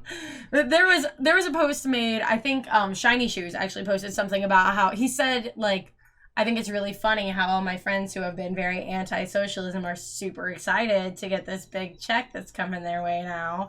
And Slurp is also libertarian. So I will probably cite him several times. But Slurp said something on Shiny's post to the effect of, well, I don't think they should be taking as much taxes as they should in the first place. They're giving me back my taxes that I already felt owed. And, like, that's kind of where I'm at, as well, because, like, I'm not necessarily pro-socialism either, but I'm also, like, again, I'm not, like, a Bernie hater or anything, but I'm not necessarily pro-socialism. I'm pro-smaller government, less taxes, more states' rights, all that jazz. And so, like, when I see, oh, everybody's getting checks, what I hear is not socialism or Trump did this great thing. What I hear is, I paid a shit ton of taxes last year. Gimme. Like, that's where I'm at. I'm like, I paid an unnecessary amount of taxes, so give, please. That's kind of, I guess, my stance on it. Bernie's more of a social democrat than a socialist. No, and he's a democratic socialist. Yeah, he's a democratic socialist, and absolutely he is. And because there is, there's like, that's the thing that I think people don't seem to understand. They're like, there is democracy, there is socialism, there is communism. Like, people will like list off the kinds of government, but no one understands that there is like some intermingling in there. Oh Like, my you God. can be a democratic socialist. I Like, think, people attack me because they're like, oh my God, you want to support this dirty commie? It's like, okay, first of all, Bernie isn't a communist. And for you to say that, it just shows that you don't know what you're fucking talking about. I get it all the time on my Going Live posts. Like, it's just so stupid. But anyway. No, I think Slurp and Fenn got into a big argument about capitalism. I don't remember what it was. It was capitalism and something else. Was it capitalism and communism? Slurp, tell me, what was it that you and Fenn were fighting about? I can't remember, because it was capitalism and something else, or the ability for something to work together. Oh God, I can't remember. But it had to do with the same thing. It was something about like the interlacing of capitalism versus socialism. Was that what it was? Like, what were you and Fenn fighting about? When Yumi, Finn, Shiny, and Blue, and Deadlift had our he said authoritarian capitalism. Interesting. I wish I could remember more about that conversation. It's like they had a really good debate, and I wish I could remember more about that conversation to input it, but I do not remember what did he say what did he say about authoritarian capitalism? I don't know. Slip can be long-winded, and I think it would take him 1,000 years for him to write anyway what it even was. I kind of wanted to go back to what happened when I ended up changing my stance on who I was gonna vote for. Please do. Because we may Slurp, if you feel like writing out what it was. Yeah, sorry, hold on, let me address chat for just a second. Slurp, if you want to write out what it was that was going on with that conversation with you and Finn, I would definitely really appreciate some insight onto that, because I don't totally remember, and I would like to maybe touch on it a little bit or address it. But we're gonna move on, and then we can cycle back to you if we get there in a decent time. But he also like I said, Slurp can be long-winded, so we'll see. He can be long-winded, and it was a lot of content, so we'll see. But anyway, sorry, carry on. I just wanted to address, but go ahead. Well, I was going to say, because I need to say this. I need to, because I want people to understand this. I don't think of myself as like famous or anything, but when you have all the media that I've had over the years, I mean, I can say that I had a taste of fame, and we'll go into that some more in a little bit. But I just wanted to tell people that I think that a lot of people think that they want fame, but it comes with a price. And sometimes you have to pay for that price, and it comes at a big cost. And with what happened to me as a national delegate, like when I flip-flopped, as some people said to me, I had a lot of hate. Like people were saying things to me like I had a super delegate say to me like, oh my God, stop being inconsistent. You need to be more consistent. And maybe I should have. But there's a certain way to talk to people if you want to get your point across.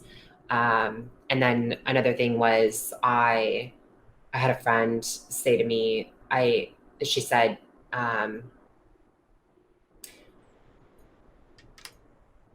think it was incredibly brazen of you to become a national delegate when you didn't have your mind made up and others did, and other people were giving you money to go to the DNC. And the thing is, like, I actually did my job. My job was to vote for Bernie Sanders in the first round of voting. and I did that. I showed up. Now, if I didn't show up and I just took that money for myself and I didn't go to the DNC, then I think that you would have ground to stand on. Like, and then there was somebody who was an elected official who was in public office, and she commented, and then somebody else who is currently running for public office said something really mean, and it hurt me because he was a national delegate with me. And I'm actually going to name him. I'm going to call him out publicly. His name is Donovan Hawk, and he is running for a state representative position in Butte, Montana. And he really hurt me. And what was it that he said? Well, he said like hashtag political flip flop, and then he like just kept saying like, which was absolutely unproductive. Yeah, totally unproductive. Like, what the fuck? That's Why really would you say that? childish. Like, and the thing is, he also just hopped on the train just to shit all over me. Like, it's like, okay, other people were saying something. That's and petty, maybe dude. That's not a good look for someone. And maybe there was running something for productive office to be gathered from that, but like saying hashtag political flip flop is not okay. And then he was just really rude. I'm so sick of the role that Twitter plays in politics anymore. Like, Trump tweets like constant. I'm sick of Twitter it. did that too, yeah. This was before I had Twitter, and then he said some other things, and I can't remember, but I do know that his words and the words of other people affected me so much so that I almost took my own life. Like, I was actually in an airport, and sorry, trigger warning for people. I obviously didn't go through with it, but I remember I seriously contemplated just stepping off onto what are they, a light rail system where you have those buses throughout the airport that transport you from one place to the other. Like, I almost walked onto one of those. I just wanted to like rip open the doors and walk on there and just like end it all, because like people were being so disrespectful to me. They were being so mean, and it really hurt me. It really hurt me. Like, because I mean, it was a big deal, that the position that I was in, and I just felt like I let everybody down, and I just wanted to die. I wanted to die. I wanted to end my life. And the thing is, I look back on it now and I say, like, I didn't want to end my life. It was sorry, I love cats so much. It's okay. That was like an involuntary sound. It's okay. I love cats. Sorry. What happened though was, when I look back on it now, I can say that it wasn't that I, if I took my own life, I don't think that. Was that something you were like seriously like? I mean, you don't have to say. I seriously wanted to die. Something you were genuinely considering. I did honestly want to die. Like, I honestly. That's terrible. And the thing is, what I want to say is that they pushed you to that point. Yes. I don't think that at that point it's a suicide. I don't think it's truly a suicide. It's a murder. And they would have taken part in that. And there's been, I mean, that's definitely something that there's been arguments against, because, I mean, I don't know if you remember an RF that you had ever heard about the girl who had, like, her boyfriend or something had been talking about it, and she was like, then just fucking do it. And, like, I mean, she's tried for murder, so, like, that's a thing. Yeah. No, I did hear about that girl. And that she kept saying, like, over and over and over and over again, like, for him to, like, end his life, and he did. And so, yeah, like, she murdered him. Right, and that was the argument for sure. And, like, I mean, I would agree with that. You can't, like, I understand from her perspective that you only have so much wherewithal to deal with someone constantly in your ear, like, I'm going to do it. And you eventually have to be like, I have to separate myself from this position. But you don't have to say, do it. You can say, like, I can't be a part of this position anymore. So, like, I mean, I see both sides of it. But I think there's definitely an argument for,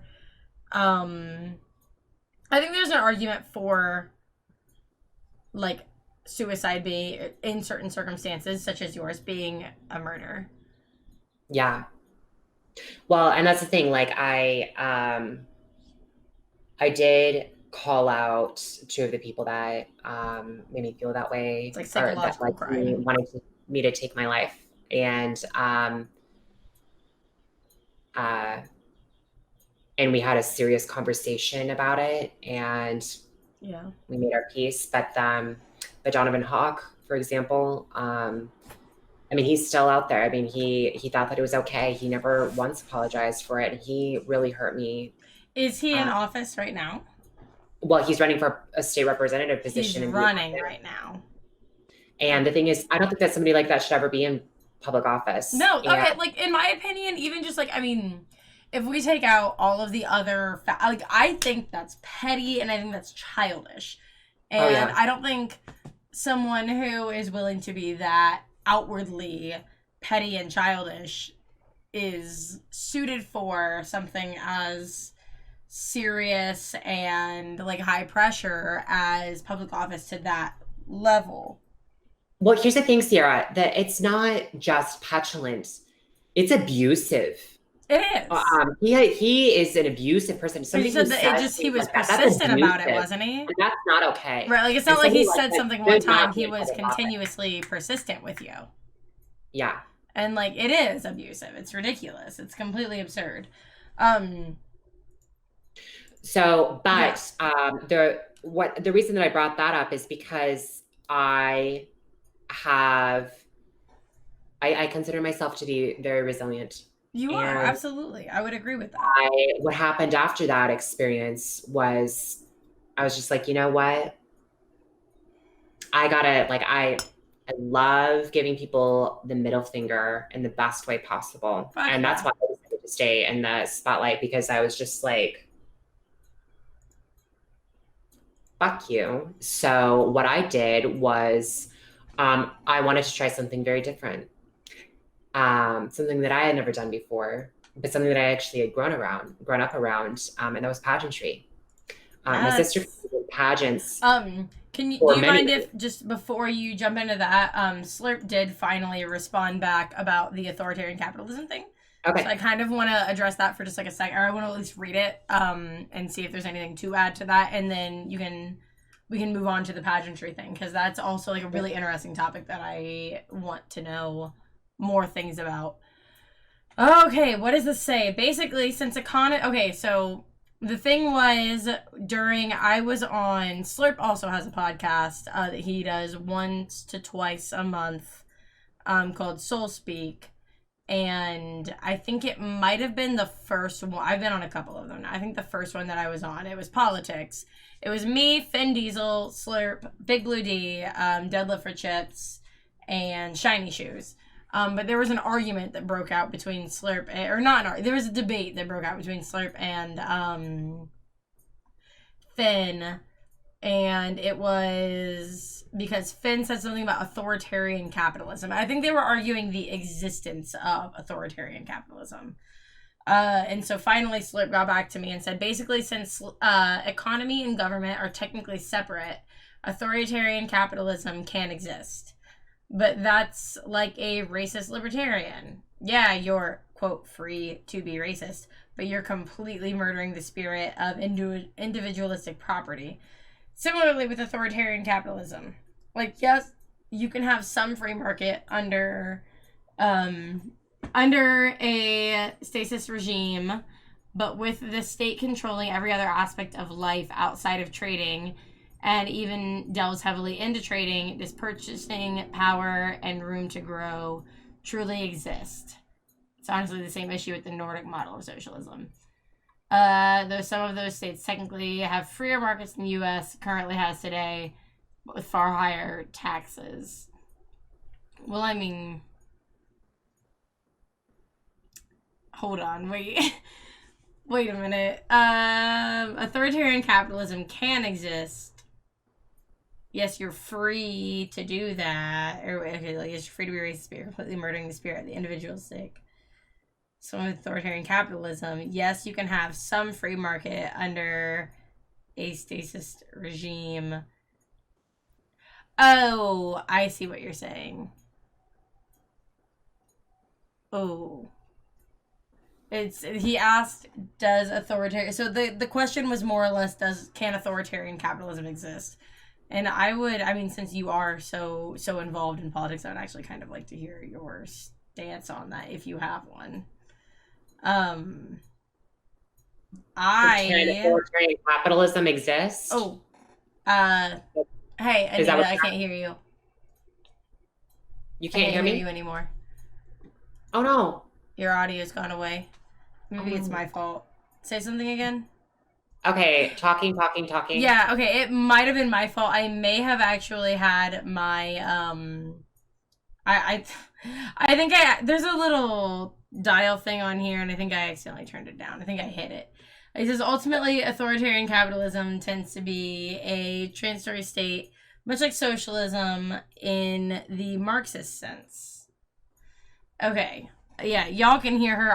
Okay, it was my fault. I turned down. I did something. Can you hear me now, Kira? Yeah, I can hear you. It was my fault. Okay.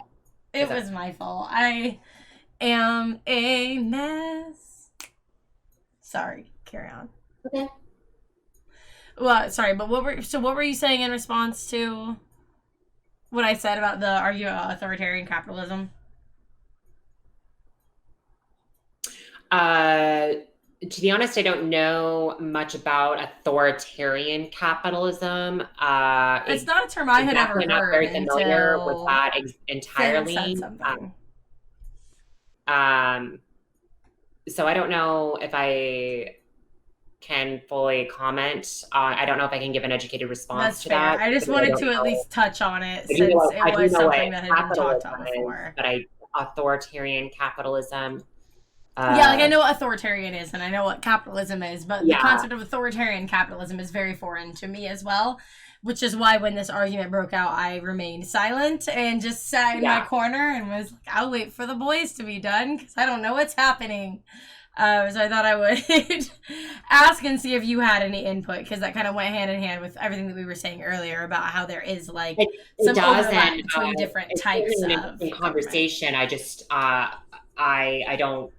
don't claim to know everything about which is big of you, because a lot of people will come in and be like, bitch, I know the things. Okay. Honestly, I never heard it before Vin Diesel brought it up. Yeah, that's not a concept I'm familiar with. That was definitely a Vin Diesel thing. But I have to. Then we can move on from it. It was just like when we were talking about the overlap between like different types of government, it just reminded me of that conversation, and so I wanted to like get to the root of what it was actually about and see if there was anything that could be added. But yeah, I don't know anything about that either. That is confusing to me. The idea of authoritarian capitalism is confusing to me. I don't get it, so I don't have anything to add. I just wanted to see if maybe you would. But as you were saying, you turned to pageantry. Yes. So I'm so sorry. I didn't mean to bring you back in anywhere else. Carry because on. Of this horrible experience that I had, that I faced publicly, like I wanted to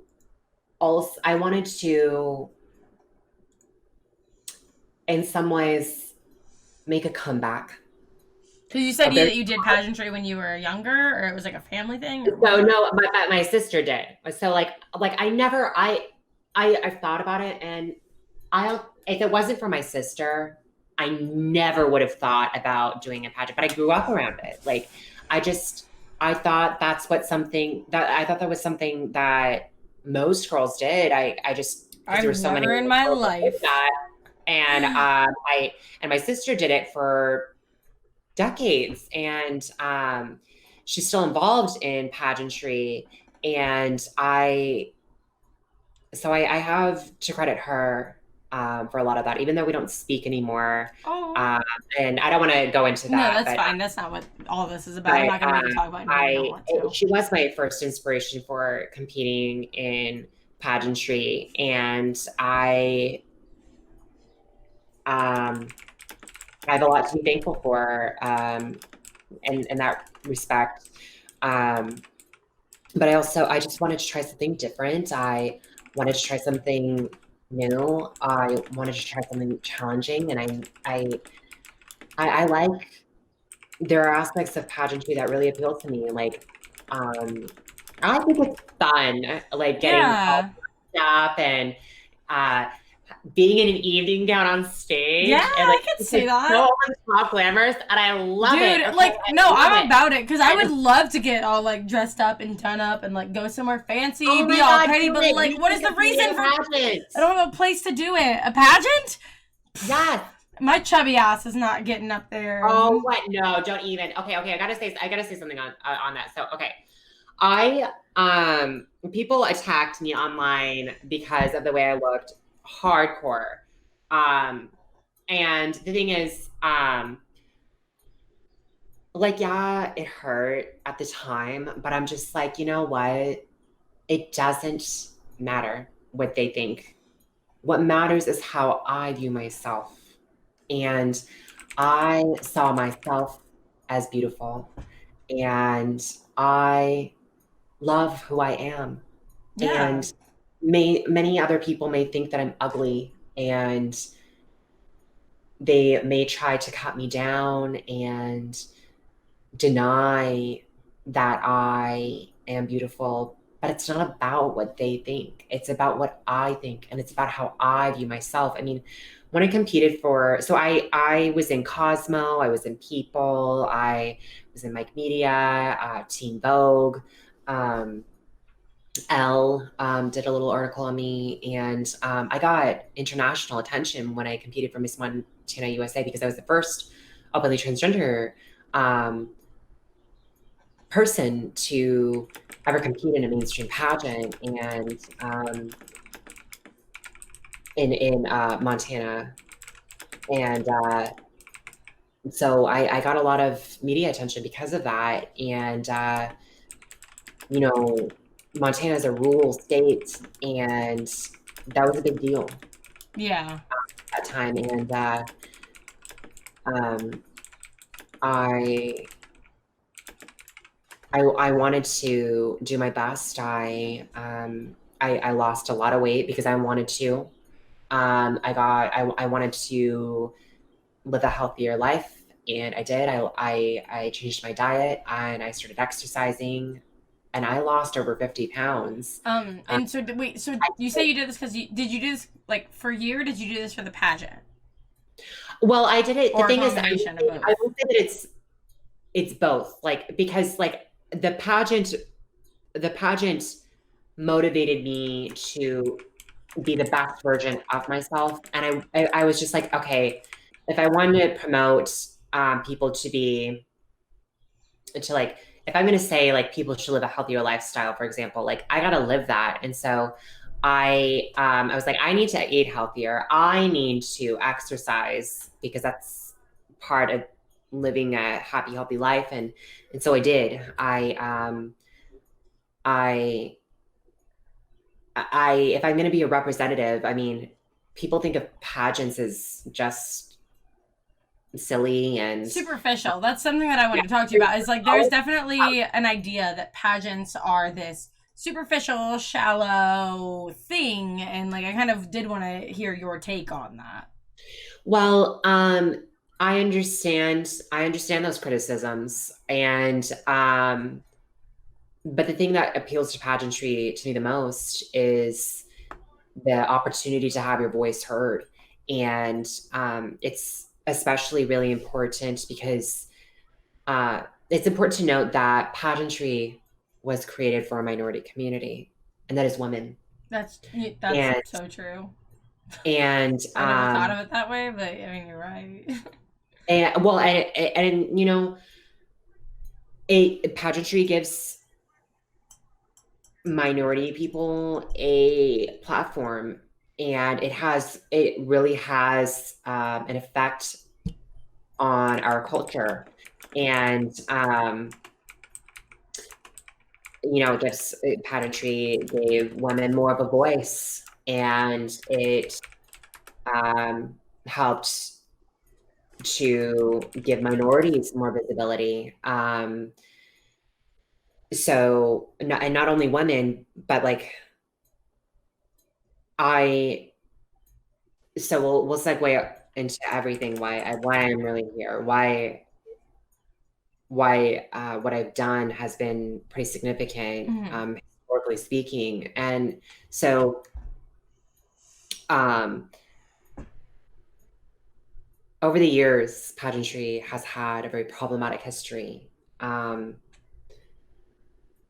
main pageant, Miss America, for example, they didn't used to allow women of color the ability to compete.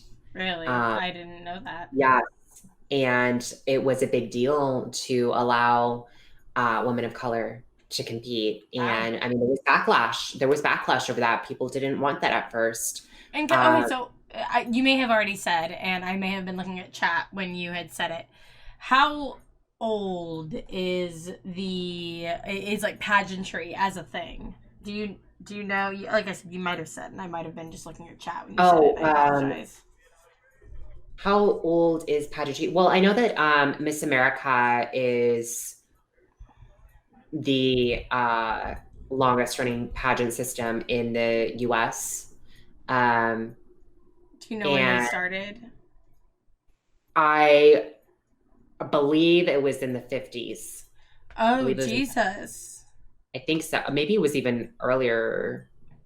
Okay, so it's a long running tradition. I gotta look it up right now.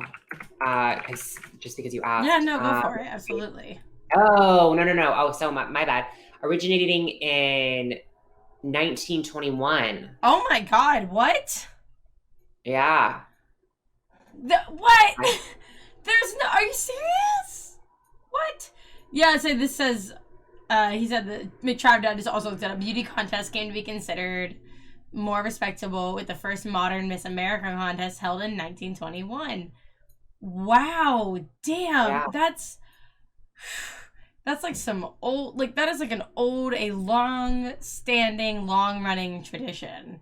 Basically 100 years. It's been in place for 100 years. Oh my God, you're right, because it's 2020. It's been almost 100 years that we've been like celebrating women's beauty in that way. Well, I looked it up. McTravdad. I looked it up.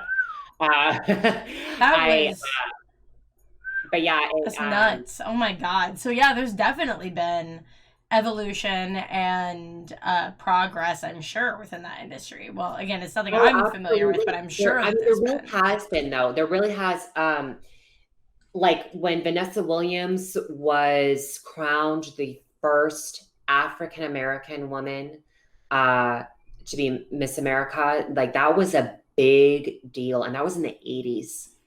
And Miss USA is even bigger. The largest pageant organization. Wait, you say Miss USA is bigger than Miss America?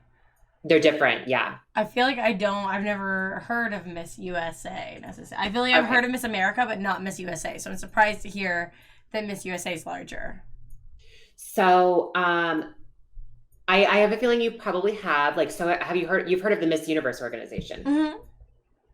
So Miss USA goes on to compete for Miss Universe if she wins. Oh. I see. But as far as Miss America goes, it stops at Miss America because Miss America is America it's national, but Miss Universe is international. Okay, yeah. And then you also have so I'm gonna run through for Miss USA, IMG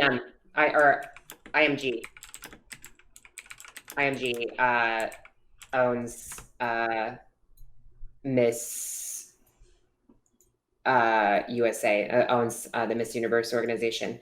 And they bought it from Donald Trump, who did used to run that. And actually, there's some really relevant information. But first, let me talk about the point that I wanted to make, and that there's so much to talk about. There's a lot of history with pageantry that was really culturally significant. So there are four major international pageant organizations. They are the Miss Universe organization and Miss World. Those are the two largest. The Miss Universe. So Miss America is associated with Miss World, I imagine, and then Miss USA is Miss Universe. No. Okay. So Miss America is just Miss America. That's its own. It's still a big pageant, but it's right. But it's not a part of either of these larger international organizations. Miss America is a nonprofit. Oh. Miss USA and it's for profit. Yeah. So that makes a difference, and the reason that it's worth noting is that the Miss Universe organization has a lot more influence. For example, many people have jump-started their career through the Miss Universe organization. So actually, Halle Berry was the first runner-up to Miss US as Miss USA. Really? Okay. Pageantry, and then also I don't know if people are familiar with It Cosmetics, but It Cosmetics is huge, and the founder of It Cosmetics was a former Miss Washington USA. So winning a state title, even just a state title, is a big deal in the USA system. So I mean, you get the ability to network with a lot of people, and you get a lot of opportunities that you normally wouldn't get. And then you also you're gonna get, if you win the title of Miss USA, and then obviously if you win the title of Miss Universe, you're going to have a lot of publicity. And I think it's really important for women to have their voices heard. We have a lot to say, and it's also important to recognize when we have double minorities in there, like when we have women of color who are crowned either as Miss USA or Miss Universe. And it was a really big. It was really cool to see that a woman of color who was just wearing her natural hair, who didn't feel the need to flat iron her hair, and she just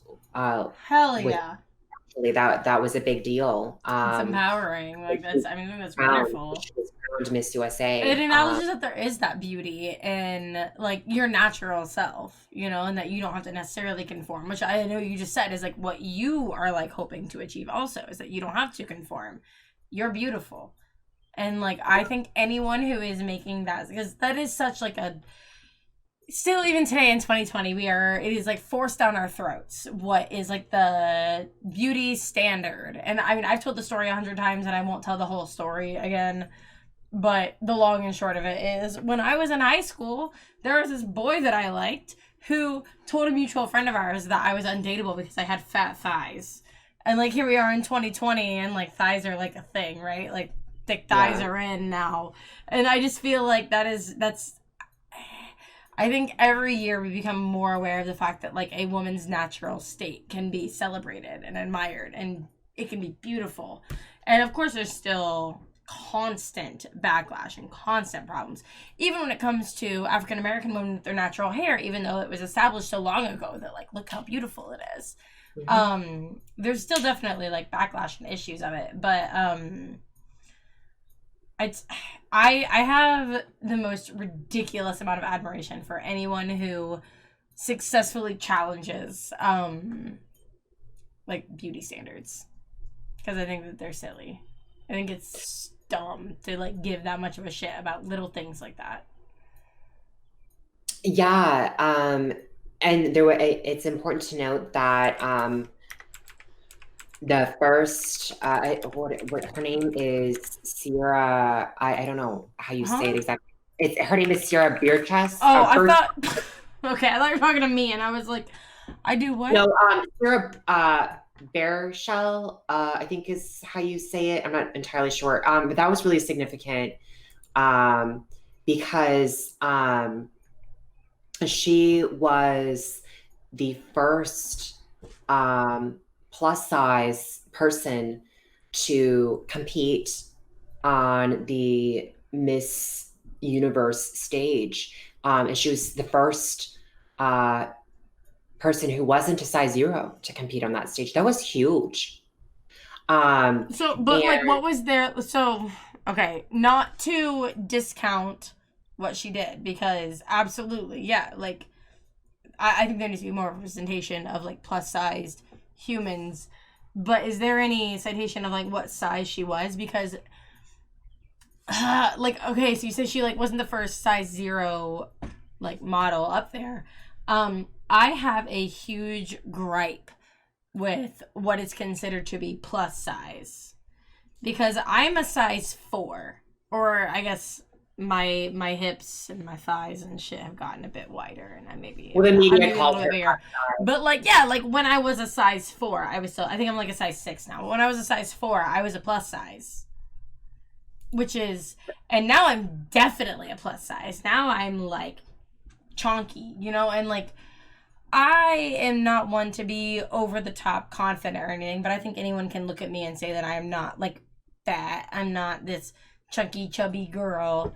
I'm like, I consider my body type and my physique to be relatively average, but I am considered plus size in even today's beauty standards. And it's I think so ridiculous.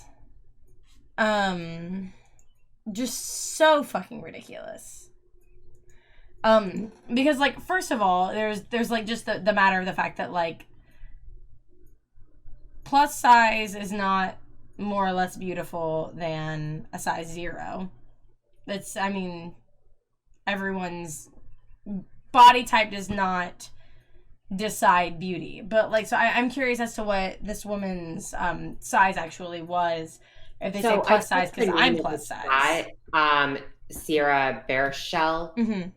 Um, and I mean, I'm not sure off the top of my head, but she got a lot of attention, a lot of media attention just because of her size alone. And actually, she's also on YouTube. I found her on YouTube, and yeah, I thought that she had some interesting things to say. Mm-hmm.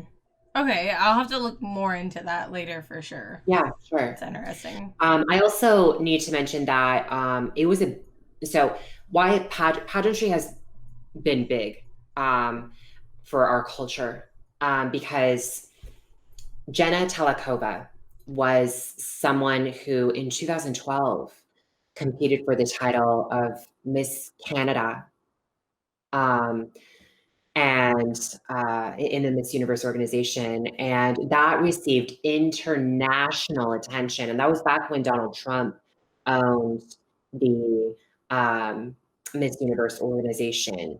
And somebody outed Jenna as a transgender woman, and she was disqualified. And then because the media picked up on that story, and because this was receiving so much outcry from the public, like Donald Trump said, okay, transgender women can compete. Wait, And that Trump was a said big that? deal. So, Trump made that decision? Did you say that? yeah, I mean, they didn't, they threatened to sue. And yeah, Donald Trump did make that decision, actually, surprisingly. Um, and uh, there's actually a Interesting. 2020 interview.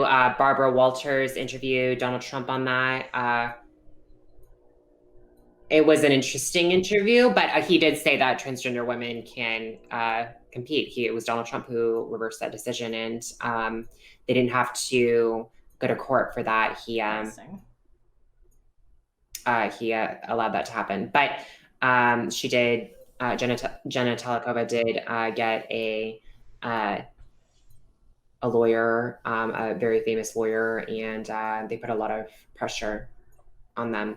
And so I'm going to talk a little bit about my experience, because that somewhat segues to what I was. Why I'm here. Yeah, like what sparked the lawsuit. Yeah. Yeah. So I competed for Miss Montana USA twice, and I wasn't planning on competing for Miss Montana USA a second time, but because I got so much media attention, what happened was I almost had my own reality TV show. There was like this producer that reached out to me, and the director for Montana, and for the Montana pageant system, reached out to me, and she's like, "Hey, would you want to come back and compete? If somebody wants to do a reality TV show on you." And so I almost had my own reality TV show that ended up not coming to fruition. But it almost happened, and that was, I mean, it was a long process. I learned a lot from that. Like, it's not. It takes a long time to get something like that going, and from there, I decided to. I liked pageantry, and I liked the friends that I made from that, and surprisingly enough, I felt very welcomed by the contestants, and in every pageant system that I competed in, then I ended up competing. I was the first openly trans person to compete in the Miss Earth organization, and that was an honor. I competed in the elite division, which is the only division that in the Miss Earth organization that allows trans women to compete, by the way. The Miss and Teen division doesn't allow trans women to compete. And that's called the Miss what division? So I was in the elite division. Okay. That was part of the Miss Earth organization. And there are many pageants out there that do not allow transgender women to compete. So now we're going to get into that lawsuit. Yeah, I was going to say, now that that's been brought up, let's talk about it. Let's talk about what happened. So I competed in 3 pageants. I competed in 3 pageants in my life. And what happened was I had this person, the executive director for the United States of America Miss LLC, reach out to me. And that's different than Miss USA, different than Miss America. God, there's so many like pageant groups. There are. Oh my God, there's so much shit to keep up with.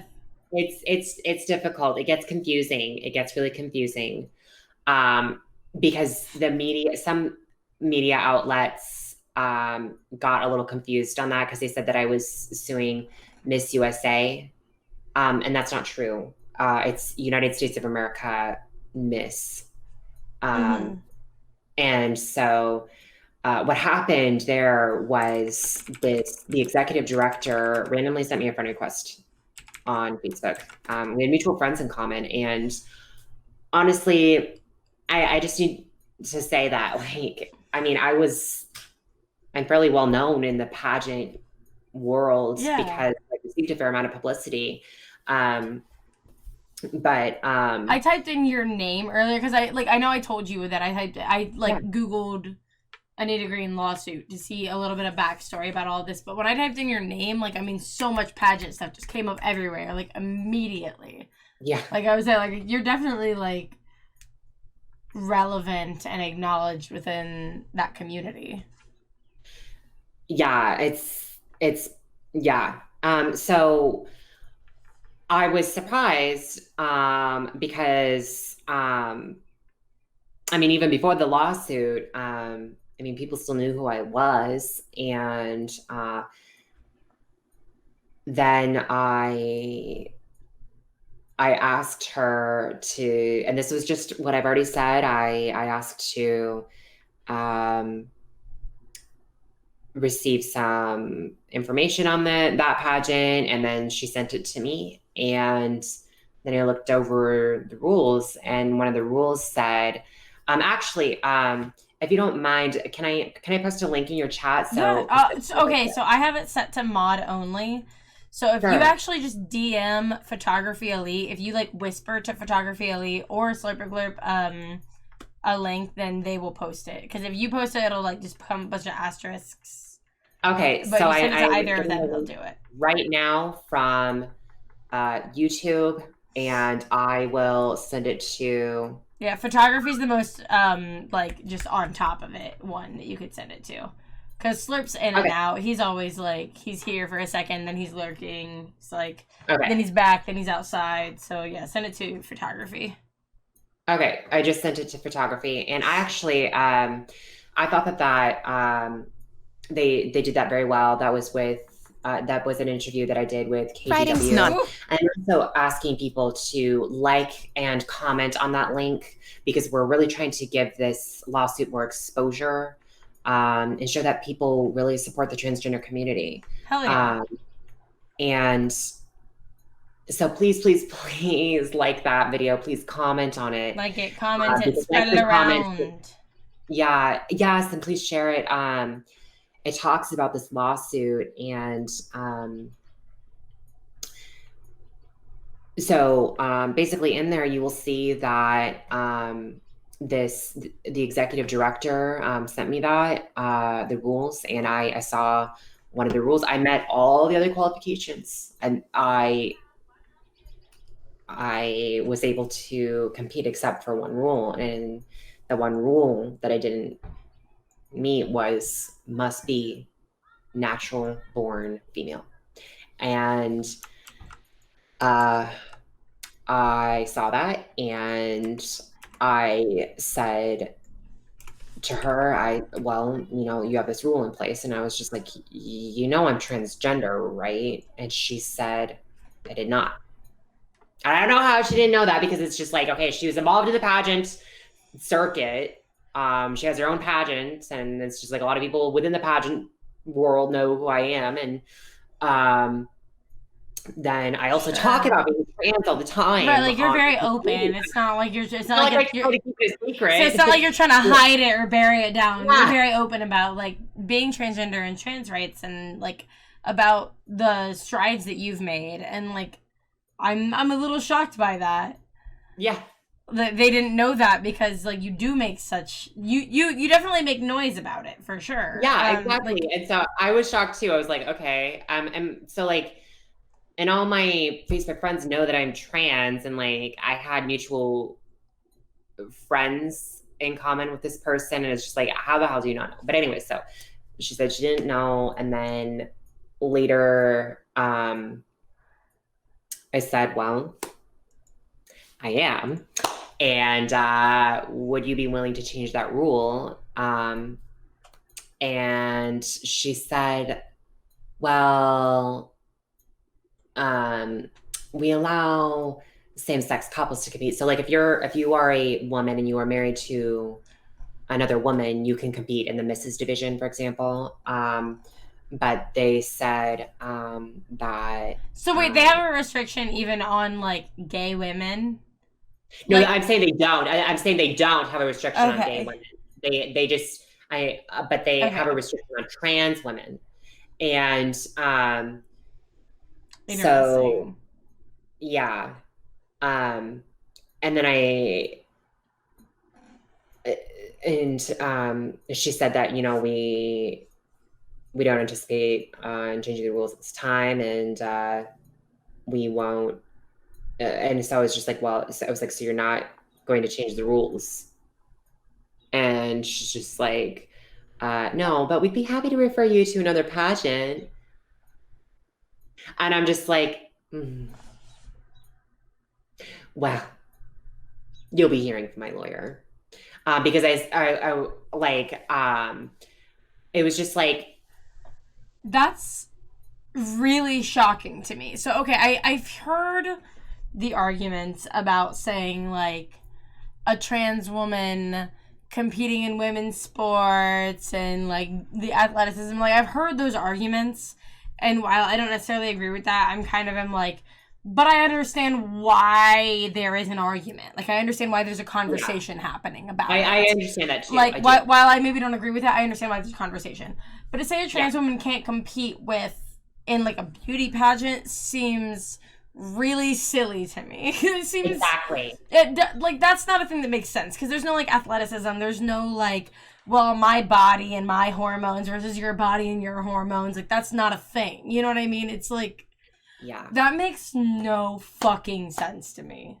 Yeah. I don't even understand, like, the brain behind that at all. What in the fuck? It's just discrimination is what it comes down to. And this time, you know, that is some silly nonsense. We filed a federal lawsuit against them. I got a lawyer. She agreed to take on the case. And here's the thing. It wasn't like my first instinct wasn't like, oh, I'm going to sue you. It was just like, okay, it's like it's like they had their chance. They had the opportunity to change that rule. And they chose not to. And they had several chances, by the way, because not only did I have that conversation with them, I also applied anyway, even though they said, you know, we don't allow trans women. I applied anyway because maybe they would change their mind. They ended up refunding me my money and basically said no. And they had their chance. They had several opportunities to change that before this. So, I mean, I didn't just go in and say, I'm going to sue you. That's not what happened here. Right. And I want people to understand that. And it's just that they chose to discriminate. And so here we are now. And hopefully we'll hear something later this year. Lawsuits take a long time. Litigation is a long process. How long have you been involved in this lawsuit already? We officially filed in December of last year. And you still have, like, no necessary, like, or, like, no, like, necessarily, like, idea of, like, well, it'll be over soon. You're just like, I hope by the end of this year. And it was December last year that you filed? Yeah, we are hoping that we'll hear something by the end of this year. And did you get any kind of... Sorry, go ahead. Sorry. I can't... all I shared with you is what I am allowed to share, because I at this time I'm only allowed to share with what the media has already reported on in regards to that lawsuit. That's fair. And so, like, you've said everything that you're allowed to say, so there's not much more that can be said. Hopefully later this year we will be able to talk more about it and give an update. Right. But that I really liked that article that was done, the YouTube one.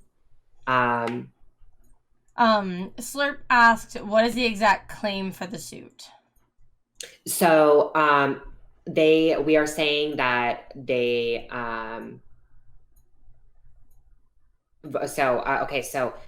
there's two things.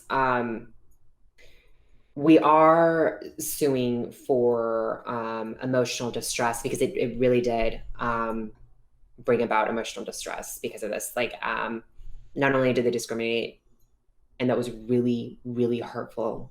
It was really invalidating.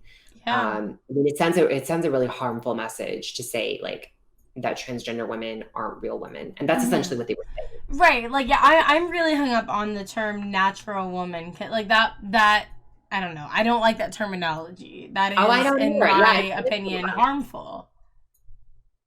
and like And very that's what it's toxic. about. Like, I mean, it's obvious they meant you must be a cisgender woman, but it's like, Like but say they, that. You know what I well, mean? but the thing is, like, and that's not okay if they were to No, say it's like you not. have to be cisgender, but it's just like natural born woman. Like, what the Yeah. fuck does that even No, mean? no, Like, exactly. That was kind you're of my naturally opinion. born. It's because Like, I'm like, if we're gonna be progressive about this and acknowledge that like the amount of like gender that is like a social construct and all this stuff and like the difference between gender and sex, and like if they were to say like you have to be a cisgender woman, yes, that is problematic. Yes, that is not okay. But for them to say like you have to be a natural woman, it's the terminology there is what really gets me hung up. Like I they understand also the problem with like saying you have to be a cisgender woman, but to say you have to be a natural woman, in my opinion, you are a natural woman. You know what I also mean? they don't. Like, Well, the thing is, like, they don't have any rules in place. You can look it up yourself. This yeah. is public knowledge. That there Go are to no rules. the YouTube right There, now. well, no, it's not. It's not just YouTube, but it like even on the I site know. itself, they don't have a rule saying that like you can't have any plastic surgery or anything like that. So it's just like, what does that mean? What does it mean to be natural born? Wait. Wait. There's no rules against plastic surgery. No, not with this pageant. Hold on. What the hell is that? What? Yeah. I can't. What? I'm upset. Yeah. You have to be a natural born woman. But So like plastic surgery is I don't know what fine. But like you can't be transgender. when I hear somebody say like, "Oh, you must be a natural born woman," like it's like okay, or a natural born female. It's like what the fuck, like. So you can't be unnaturally born a woman, and what does that mean? Like you like Unnaturally born a woman, don't you know you are an alien?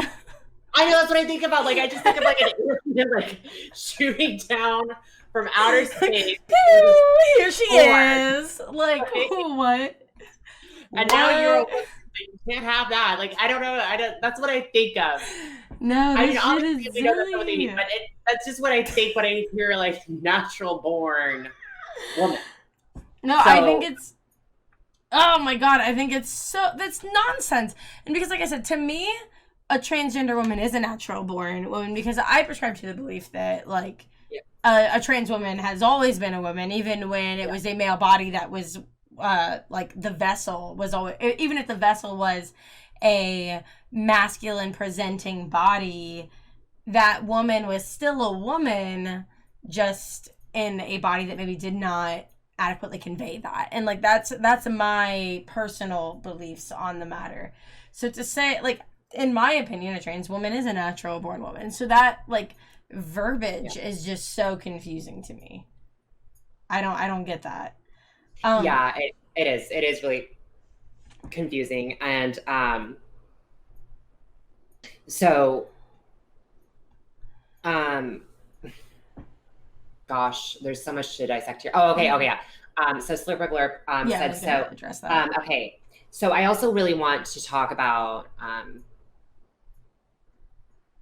what happens when I received a lot of publicity. Like, again, okay, if you're listening right now, anybody who is listening, please heed my words. Like, please listen to my wisdom that I am sharing with you. And I'm not saying that I'm a very wise person, but I do know this. Be very, very careful what you wish for. Like, you may think that you want to be famous. And there are different types of fame, but it really and truly does come at a price. Oh, for like, sure. I got a lot of publicity because of this. Because of this lawsuit. I mean, I was on NPR. I obviously I did that interview with that news station, and then there was another. I was on another really popular Um, I think I sent you actually all the articles, Yeah. Sarah, all the articles that I did, that all the people And that I think directly I'll post all contribute. of the articles. Yeah. Probably in, like, I have a room in my Discord that is for Grovelore specifically. So I think I'll probably post all those articles in there, so that way anyone who wants to have more follow up at the end of this Okay. can get that. So if you are not in my Discord, !Discord in the chat, hop in there. I will be. Probably tomorrow morning is when I'll actually get around to doing it, but I'm going to post all the articles and videos that Anita has sent me in the Grovelore room of my Discord, so that you guys can follow up a little bit further and be aware of everything that's going on from, like, different perspectives and different sources, I should say. Thank you. Yeah. So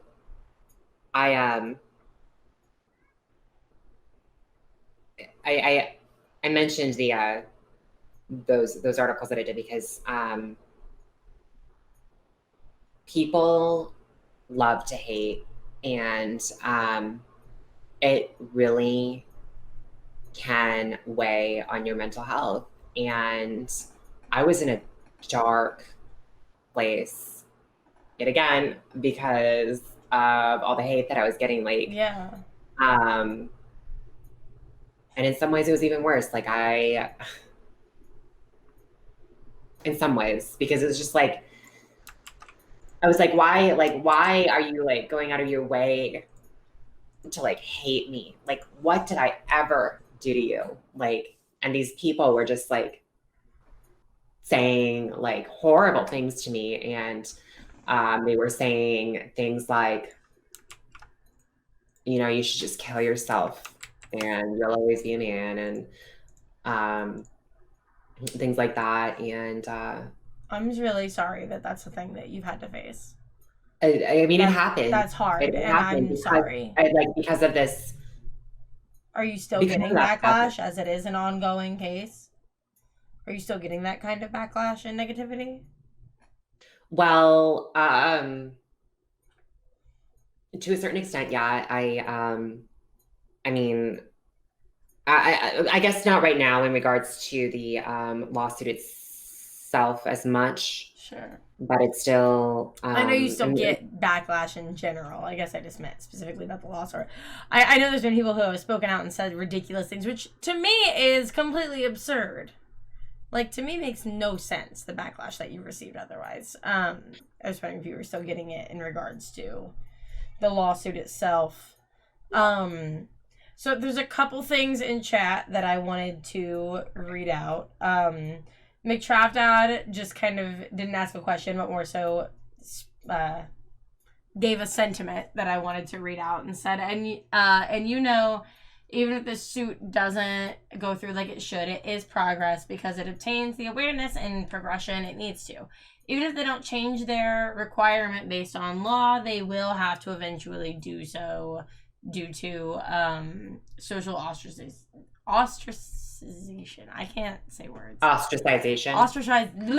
See, you said it out loud and I can't even repeat it. Oh, your girl's an idiot and can't do words. No, you're not an idiot. You're not an idiot. And then, so Slurp asked, so, okay, was there verbiage, did they say natural born woman or natural born female? Because that's kind of relevant to what Slurp said, and so I kind of want to clarify that. Well, they did say natural born female, but I mean, you can still.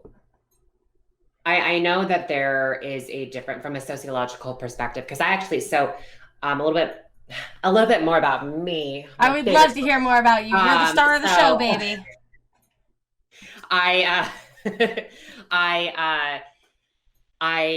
have a degree in sociology. Okay. With an emphasis in inequality and social justice. And I do know that there is a difference between sex and gender. Mm-hmm. However, much of society as a whole does not recognize that there is a difference. And so oftentimes we will see people use woman and female, for example, interchangeably. Even though we technically know that there is a difference, a lot of people in society don't.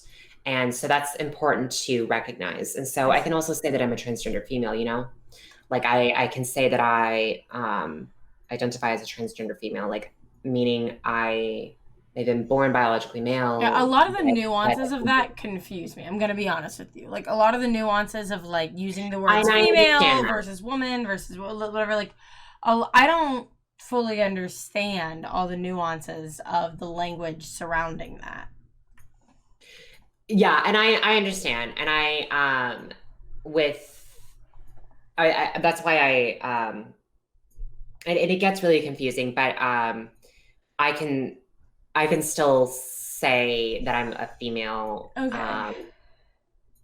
and I am a female, um, and I don't have to be like a female Like in the sense scientific sense, in the that medical like sense, or I whatever. like as in if you want to say female is XX and male is XY, like saying that you're biologically female, in this case does not matter. Slurp, Yeah, I what? understand. So I see what Slurper Glurp is saying. Yes, yeah, I understand that from a sociological perspective, um, that there is a technicality to that. But what I'm saying again is that in this context, I can still say that I am a woman because, like, and that I'm a female because what they mean and what they are instituting in their verbiage, like they are The using specific that verbiage has some interchangeably. implications, and that's Yeah, kind of what it is that you're fighting against. yeah. And so that's it's very nuanced and it can be kind of confusing, but yeah, that's I hope that kind of explains it a little bit. I know it's Yeah. really confusing. It's still very Um, confusing and very vague, but I think I have a little bit of a like. I mean, that does help still. okay.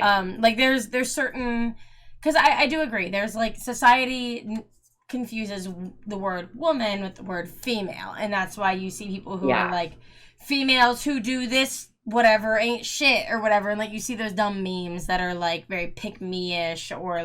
like people hating on women and they'll use the word females. And I think I'm in a group, I think I'm in a Facebook group called, like, of course you call them females, but it's like because that's also like people use the word females synonymously with like bitch and like so there is definitely some like language things there are going on there where like people will confuse female with woman even if it's not necessarily correct. It is a thing that happens in language, Yeah. and so you kind of have to use context clues and other implications of what's going on to really understand what they mean.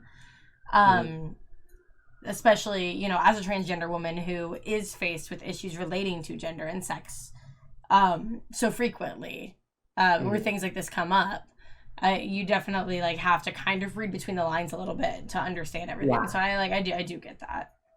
Yeah. So the lawsuit itself, sorry, I was trying to get there. I Sorry. keep getting sidetracked, but what we are specifically suing for is the fact that they violated Oregon law because the pageant is based, Mm. they have a pageant based in Oregon. It does violate Oregon law, and you cannot discriminate against somebody based upon their perceived sexual orientation, gender identity, and or gender expression. For And anything, right? For any activity in the state of Oregon. well, in regards to in regards to employment and housing, and I know, and basically things regarding something that the general public has access to. And Mm. this pageant does fall into that because basically, because it's just such a broad, um, they have such a broad definition of, and it encompasses so much. that like many women can apply. So it's like it's virtually open to the public. And so that's why it violates the public accommodation law. Interesting. Okay. That I see that. That makes sense. Yeah, Like, and I so like understand and where that's coming from. my lawyer actually explains that in the interview. And so like it's still considered like a public thing, even though there is like an application process and all that. It still like falls under public activity. Yes, because it's so broad and open to people in the public. It does fall under the public accommodation law. Like they first, and also the thing is, like, people are saying, God, like people like to say, like, well, it's a private organization. It's like, no, it's not. It's open to the public. And is this the organization that is for profit or nonprofit? I believe you said there was one of these major Miss USA or America. So I'm going to also mention this. Okay, also the pageant organization that we're suing is United States of America Miss, and they are not big at all. I had never heard of them, and they are a national pageant, but it's very small. There's just so many pageant organizations out there. It's not even part of the top 4. Really? It's not even part of the top 5 pageant. Miss USA, is it? It's not even. It's much smaller than Miss America. And Miss America again. I thought you said this was like the biggest one, though. What? I thought you said that Miss USA was the biggest one. So I said that Miss Universe is the biggest one, and Miss USA is part of the. Okay, and Miss USA feeds into Miss Universe. But this is not Miss USA. Oh. This is United States of America Miss. Oh, okay. Yeah. I was under the impression that this was okay. There's so many fucking organizations, dude. I know. It's okay. I'm sorry. Don't feel dumb or anything, like. Because actually there were media outlets that reported on this that I didn't directly interview with that incorrectly stated that I was suing Miss USA, and that's not true. Okay. We are not suing Miss USA. We're suing United States of America Miss LLC, and it's a different organization. All right. But this is like a national pageant organization, right? Okay. It is not international. It is national. It is national. Yeah. And again, sorry, did you say that was this was a for-profit or non-profit I think it's a for-profit organization, but that's I could be wrong on that. But I'm sure that that's information that people could easily look up themselves if they want to visit that website. Slurp asked, open to the public or publicly ran? And I don't know if he's talking about the law or if he's talking about the organization. Open to the public. It's open to the public. Right. So the pageant is open to the public. What does the law specify? Does the like Oregon law, is it like when it talks about public things, is it talking about things that are open to the public, or is it talking about things that are publicly ran? I believe that's what it is. Like I also need to mention, I'm not a lawyer. Of course. So I also do want to mention that. Yeah, so if I say anything that's where you're like, that's a question for my lawyer, just tell me to shut the hell up and I'll move on. Well, so I also don't know if I understand Slurper Glurp's question, because I don't totally know if I think too, it is open to the public, publicly ran. Well, it is its own organization. It's like, it's technically it is considered a private organization, but it is open to the public. I see. So my understanding is that by publicly ran, that's like something. It would be publicly ran. No, excuse me. It's privately ran. Open to the public, not publicly ran. Got it. Privately ran, open to the public. I was asking if It's the not. organization or There's pageant no, was open to the public. no, okay, that's what I was thinking. That's what I wanted to make sure that that's what you meant. I see what you're saying. No, this is not ran by the local, state, or federal government. No, Yeah, no. it's a It's privately not public, owned it's not publicly ran. organization. It is open. It is, however, open to the public. But so they, even though it is a private organization, they still are held to those same laws because they're operating in Oregon, and that's the Oregon state law. Is that accurate, or is that correct? Yes. Okay, so since they are running within Oregon, the branch that is in Oregon still has to adhere to that same law. Well, there is something else that you can say, or that I can't say, but okay. I'm just going to say to people, I encourage you to do as much research as possible. That's because fair. the information is out there, and maybe you can find out more about it. Yeah, I will say to chat to anyone listening that this is an ongoing lawsuit. She is still in the middle of it.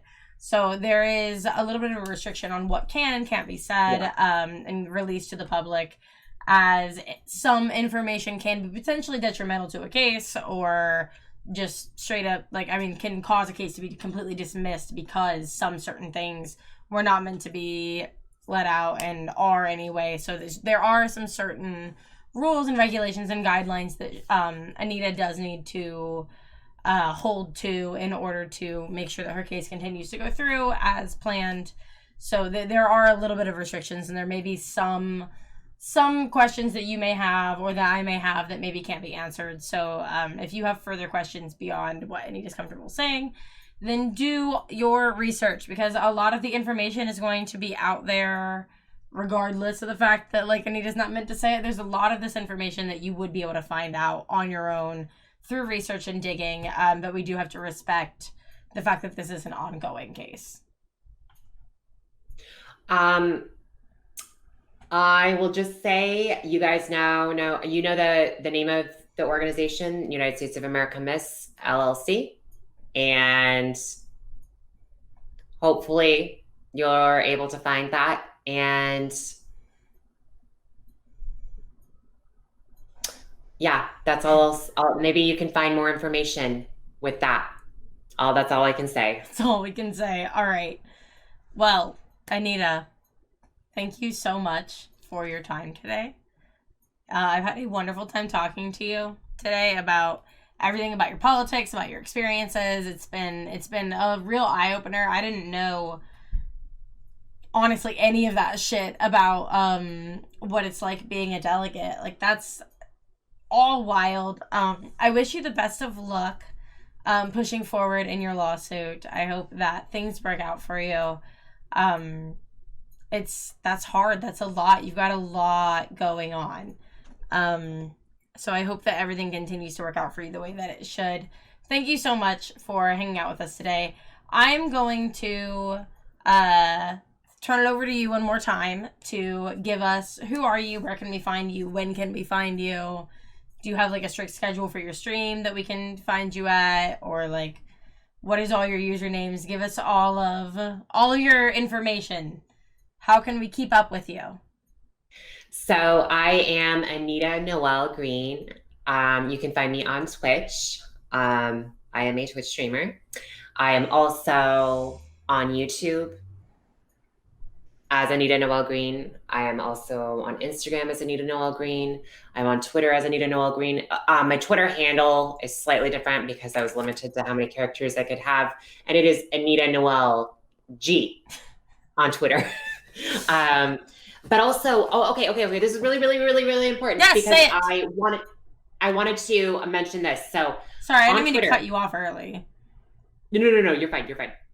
I also really wanted to mention this. So I don't know if anybody saw it, but the Barbie documentary. I saw the thing that you tweeted about it. I didn't see the documentary, but I saw what you tweeted about it. And retweet that, please. Yes. Please. So I added Barbie. And I said, please make a Barbie doll of a trans woman. Non-passing. That doesn't pass. Because I also want to mention that, like, I hate when I look at passing. myself, I mean, it depends on, I don't know. Some people think that I pass. I think you pass. Like I've always thought that personally. I've very much always thought that. But I hate Yeah, the and again. it I can't. depends on who's looking at me. I guess, like, to some people I pass, to others I don't. And like I understand that my opinion on this has very little weight as I am a cisgender woman, but I hate the term passing or non-passing. I Oh, I know. fucking I hate understand it. that. I understand that. I understand that Ugh. it can be problematic. Like, and I The mean, thing I is, get what you're doing, and I understand your stance and respect like what your movement is. I just am at the same time just like a woman's a woman. Leave her alone. Like there yeah, are masculine looking women that were born with a vagina and still have a masculine look to them. So like yeah, can we do away with this idea of what's passing or not passing? Can we please get rid of this gatekeeping? Like I have a lot of opinions about it. yeah. Sorry, that was kind of off the No, sorry. it's relevant. But as you were Oh, saying, you surprise, Matt. tweeted. Thank you so much. Oh no, So yeah. I also wanted to, but yeah, no, I just thought that it was really important to talk about that, because I don't think you have to pass in order to be beautiful. And Agreed. that was something that I'm really passionate about, because I just feel like so many trans women feel pressure to pass as cisgender. And if you don't pass, then you aren't equal, that you are less than, and that's not true. Yeah. And I'm very passionate about that. And that's why I think it's important to stay strong, and it's hard. Like, I know that people will attack me because of the way that I look, but at the end of the day, I love who I am, and Girl, you're beautiful inside and out. Like, don't let oh, thank people you. shit on you like that. You're wonderful. Thank you. I want to, but I really believe in my message. I truly do. Like, I believe that everybody has beauty, and you don't have to fit into a narrow mold of what it means to be beautiful. And I say that as somebody who competes in beauty pageants. I don't think that I fit into the narrow mold of what a lot of pageants look for, but I don't care. And I've said this on YouTube before. I made a video about this, about what pageantry means to me. And I mean it. Like, I I don't think that I mean, I know I don't have a size zero figure, and I don't need to. I No. don't need to be super thin. I don't need to have perfect everything, because there's so much beauty. Like, I have features that many people will say are unattractive, but it doesn't matter. What matters is how I view myself. And I want others to understand that. That's the message that I'm trying Yeah, and to I think that confidence is build. beautiful. And others, like, they don't understand that. They don't understand that's what it comes down to. And that's what I try to promote with pageantry. And I understand the criticisms surrounding pageantry, but we have Mm-hmm. the ability to transcend societal norms. We have the ability to change systems that are already in place. I believe that in politics. I believe that in pageants, we do have that ability. We And do. that's what I'm set out to do. That's what it's about for me. I think that's fantastic. I think that's amazing. I think you have a wonderful message. I think you have a beautiful heart. I think you have a beautiful soul. I think you're a fantastic woman. I think that you're great. I have a lot of admiration for you as a person. Thank And a you. lot of respect. Thank you so much for coming on and being here with us tonight and sharing your journey with us and sharing your story with us. It means a lot to me that you're willing to come in here and like talk to me and my people about all this. It Um, was an honor to be here. all I'm trying, like, this is only the second episode of this, and all I'm trying to, like, my goal is I want to share my platform with other people who I respect and who I admire and who I value. And I want to like give an even bigger voice to those who are out there and who have a story to tell by sharing my space with them to do that. And I'm honored that I got to have you as a person that I did get to share this space with. And so thank you so much for coming on.